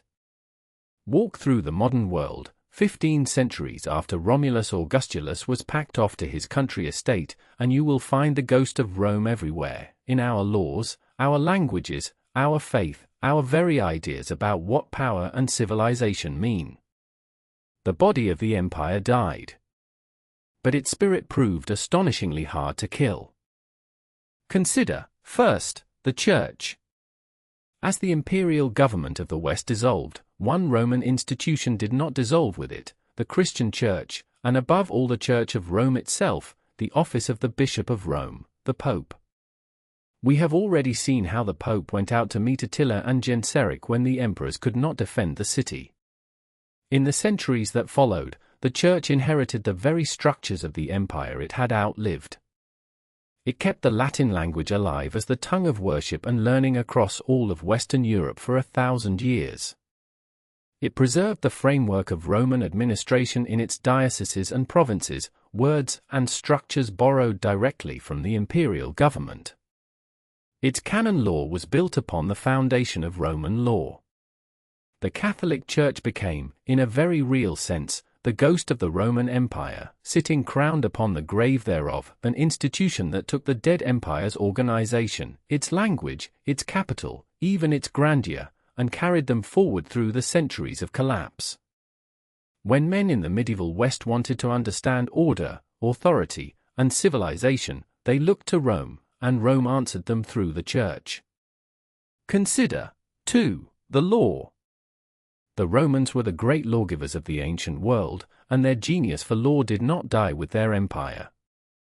In the 6th century, the Eastern Emperor Justinian ordered the entire vast inheritance of Roman law to be gathered, sorted, and codified into a single great body of legal text, a monumental work that preserved the accumulated legal wisdom of 1,000 years. And centuries later, when the scholars of medieval Europe rediscovered this code, it became the foundation of the legal systems of much of the Western world. To this day, the legal traditions of most of continental Europe, and of countless nations beyond it that inherited those traditions, trace their roots directly back to Roman law. When a court today speaks of justice, of contracts, of property, of rights, it speaks, often without knowing it, in the voice of Rome. Consider the languages we speak. When the Roman legions marched across Europe, they carried with them their language, Latin, and they planted it so deeply in the conquered lands that it never died, it only changed, growing and shifting over the centuries into new forms.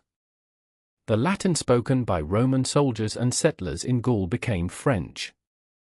In Spain it became Spanish. In the lands of Rome itself it became Italian, in Portugal, Portuguese, and far to the east, in the old Roman province of Dacia, it became Romanian, a Latin island in a sea of other tongues, its very name a memory of Rome. These are the Romance languages, Roman languages, and they are spoken today by hundreds of millions of people across the globe, living monuments to an empire that died 15 centuries ago. Every time a Frenchman or a Spaniard or a Brazilian opens his mouth, the echo of Rome speaks again. Think of what this means the next time you hear those languages spoken. When a child in Lisbon learns to count, when lovers murmur in Paris, when a crowd roars in a stadium in Rome or Madrid or Bucharest, they are speaking, in a transformed and living form, the language of the legionaries who marched out from the eternal city to conquer the world. Latin did not die when the empire fell. It went on living in the mouths of ordinary people, changing slowly, century by century, the way a river changes its course while remaining the same river, until the speech of Roman soldiers and farmers and merchants had become a family of new tongues, each one a Latin grown wild in different soil. There is no monument to Rome more enduring than this, not the Colosseum, not the aqueducts, not the roads, but the words on the tongues of hundreds of millions of living people, who carry the empire forward every time they speak, most of them never knowing that they do. And the same is true of so much that we take for granted. The calendar we use, with its months named for Roman gods and Roman emperors, July for Julius Caesar and August for Augustus. The letters in which these very words are written, the Roman alphabet that conquered the West along with the legions. The architecture of our grand public buildings, with their columns and domes and arches borrowed straight from Roman models. The very vocabulary of power and politics and justice, senate and republic and dictator and citizen, all of them Roman words for Roman ideas that we still live by. Rome is not a dead civilization that we study in books. Rome is the water we swim in, so all-pervading that we have stopped being able to see it, woven so deeply into the foundations of our world that we mistake it for the natural order of things, exactly as the Romans themselves once did, in the long golden centuries before the torches came up the Salarian way. And consider, finally, the dream of Rome itself, the idea that proved more powerful than the reality. Even as the Western Empire lay in ruins, the memory of its grandeur haunted the imaginations of the men who came after, and again they tried to bring it back.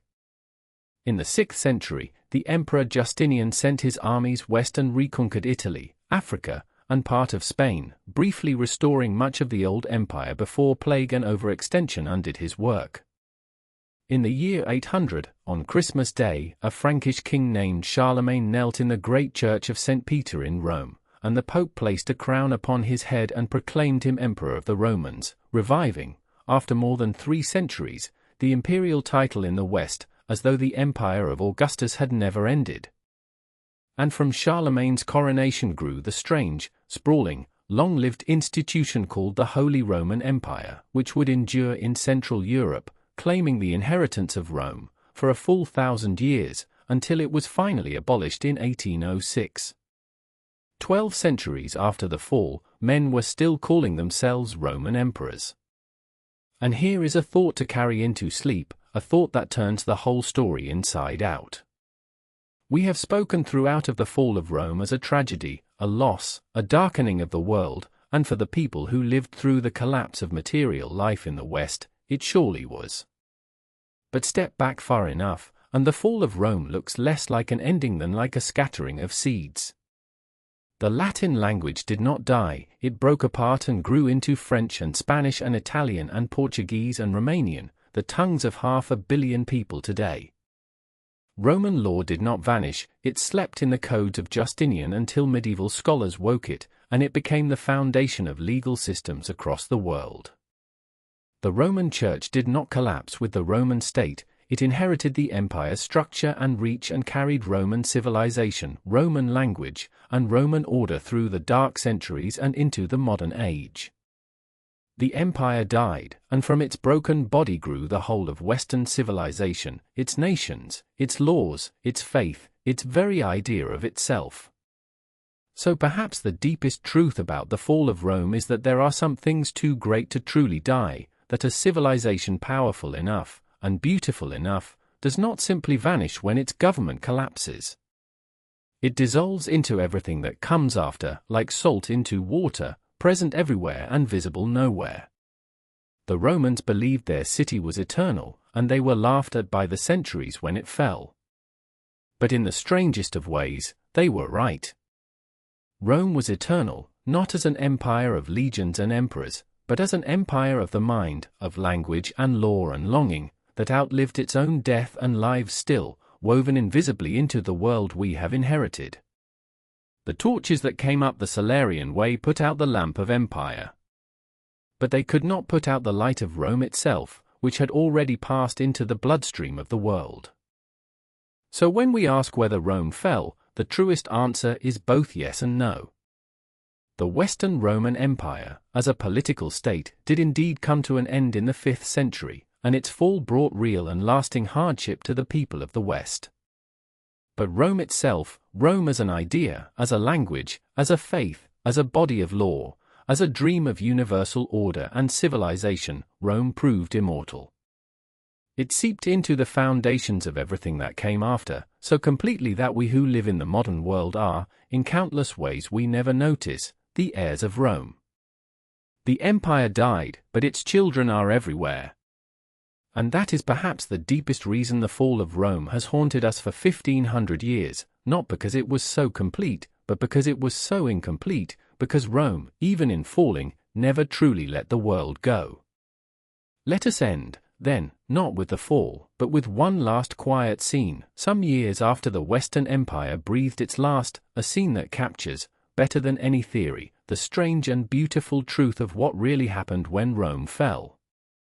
The year is around 500, a generation after Romulus Augustulus was sent away. Odoacer, the barbarian general who deposed the last emperor and ruled Italy as king, is dead, killed at a banquet by a rival who invited him to dine in peace and then struck him down with his own hand, in a treachery worthy of the bloodiest days of the old empire. And the man who killed him, the new master of Italy, is a king of the Ostrogoths named Theodoric, himself, like so many of the figures in this story, a barbarian who had grown up inside the Roman world, sent as a boy to be raised at the imperial court of Constantinople. And here is the wonder of it. Theodoric the Ostrogoth, the barbarian king who now ruled the land where the Caesars had ruled, did not behave at all like a destroyer of Rome. He behaved like its most devoted admirer.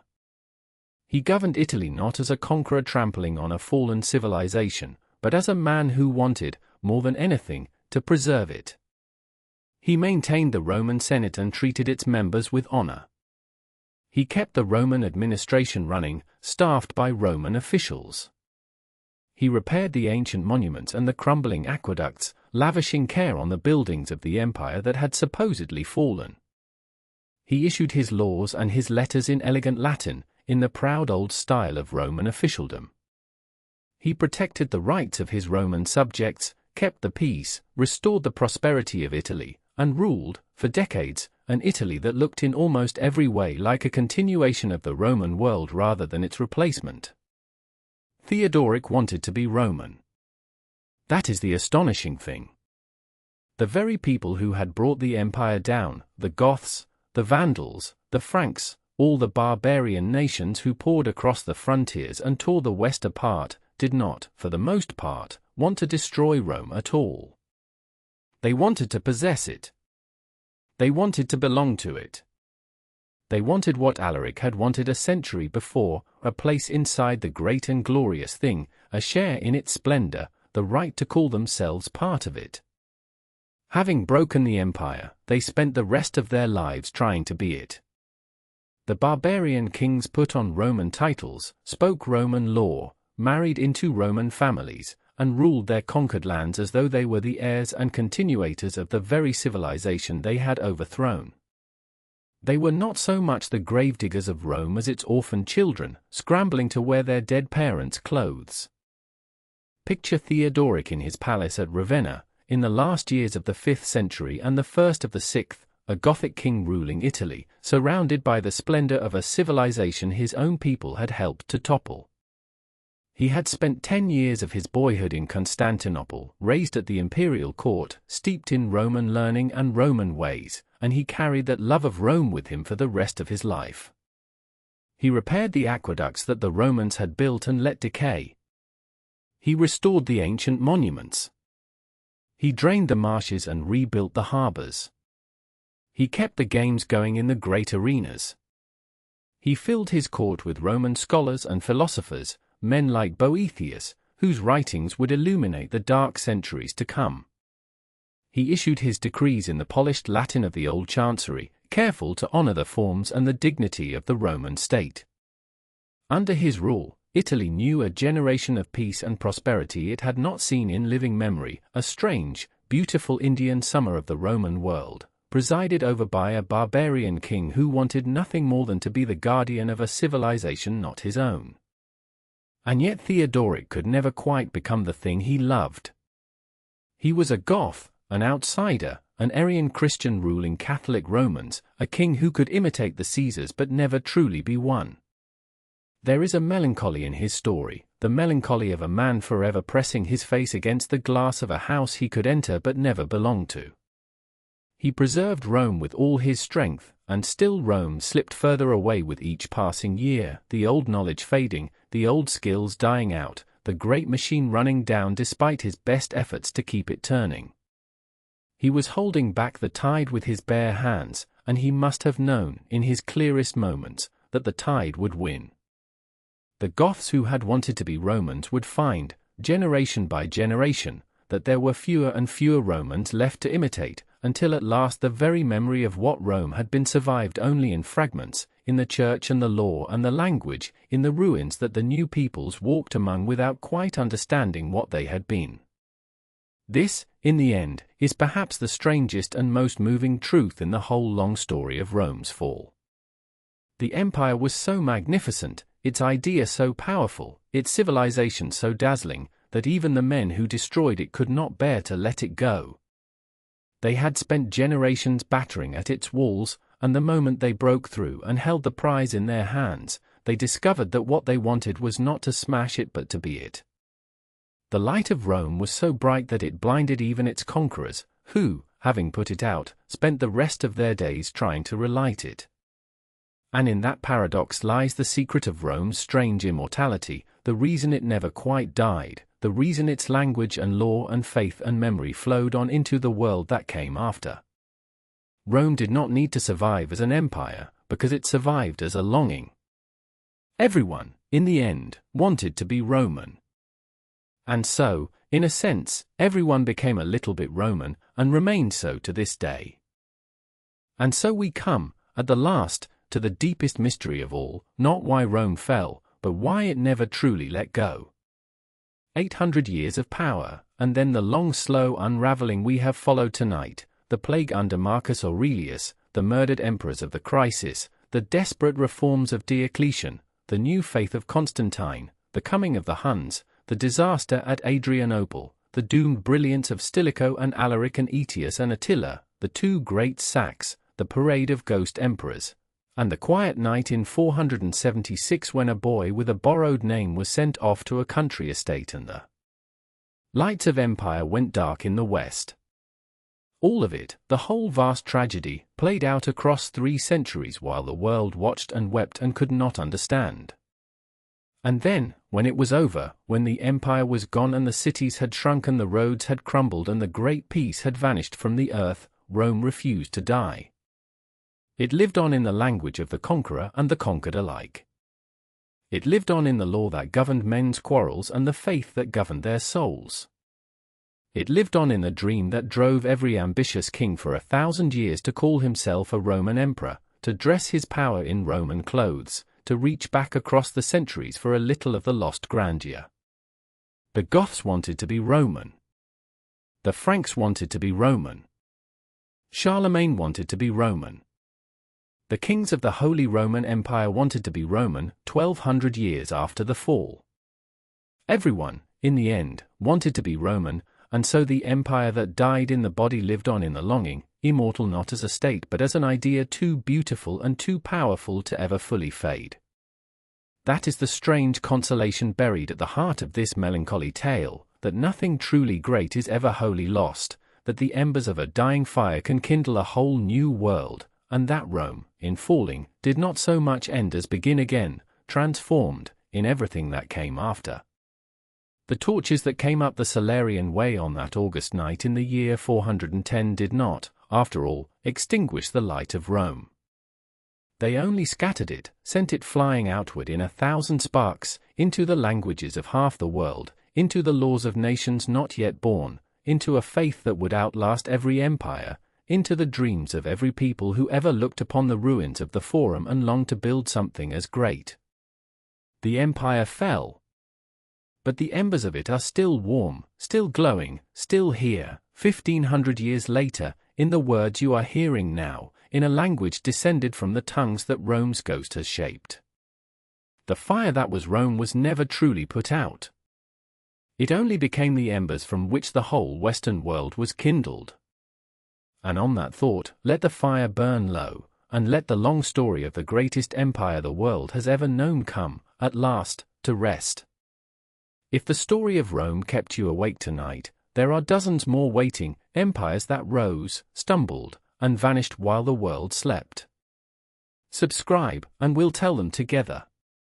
Jason. Slug, The Fall of Rome 8 Centuries. Title, The Fall of Rome, 8 Centuries of Power and How It All Unraveled. Description, for 800 years, Rome was the one fixed point in a turning world, the empire that ruled 3 continents, fed 70 million people, and carried clean water across mountains and law across deserts. And then, on an August night in the year 410, a barbarian king named Alaric walked through an open gate, and the eternal city fell for the first time in 8 centuries.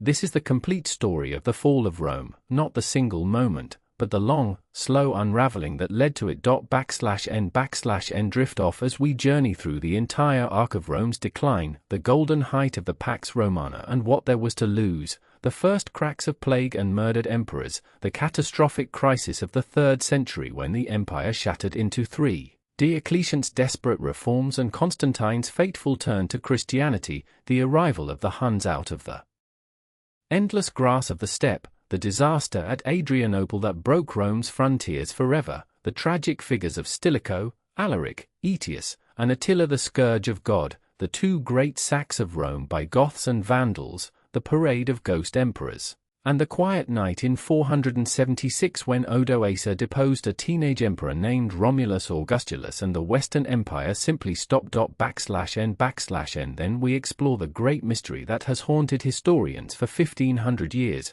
Why did Rome really fall?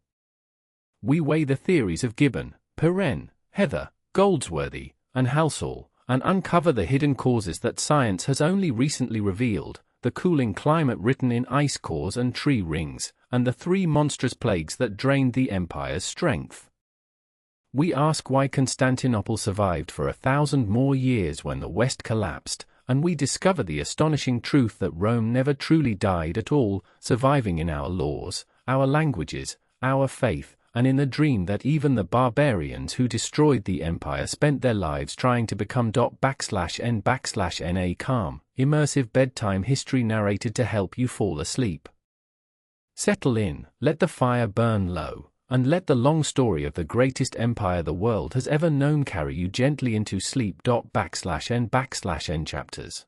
/n00:00 The night Rome burned. /n08:00 The world Rome built. /n16:00 The first cracks. /n24:00 The crisis of the 3rd century. /n34:00 Diocletian's last stand. /n44:00 Constantine and the new Rome. /n54:00 The Huns arrive. /n64:00 Adrianople, the day everything changed. /n74:00 Stilicho and Honorius. /n84:00 Alaric, the man who wanted to be Roman. /n94:00 The sack of for 10 /n104:00 A Roman army without Romans. /n114:00 Attila, the Scourge of God. /n124:00 The Battle of the Catalonian Plains. /n134:00 Italy in flames. /n144:00 Aetius and the collapse. /n154:00 The Vandal sack of for 55. /n164:00 The Ghost Emperors. /n174:00 Odoacer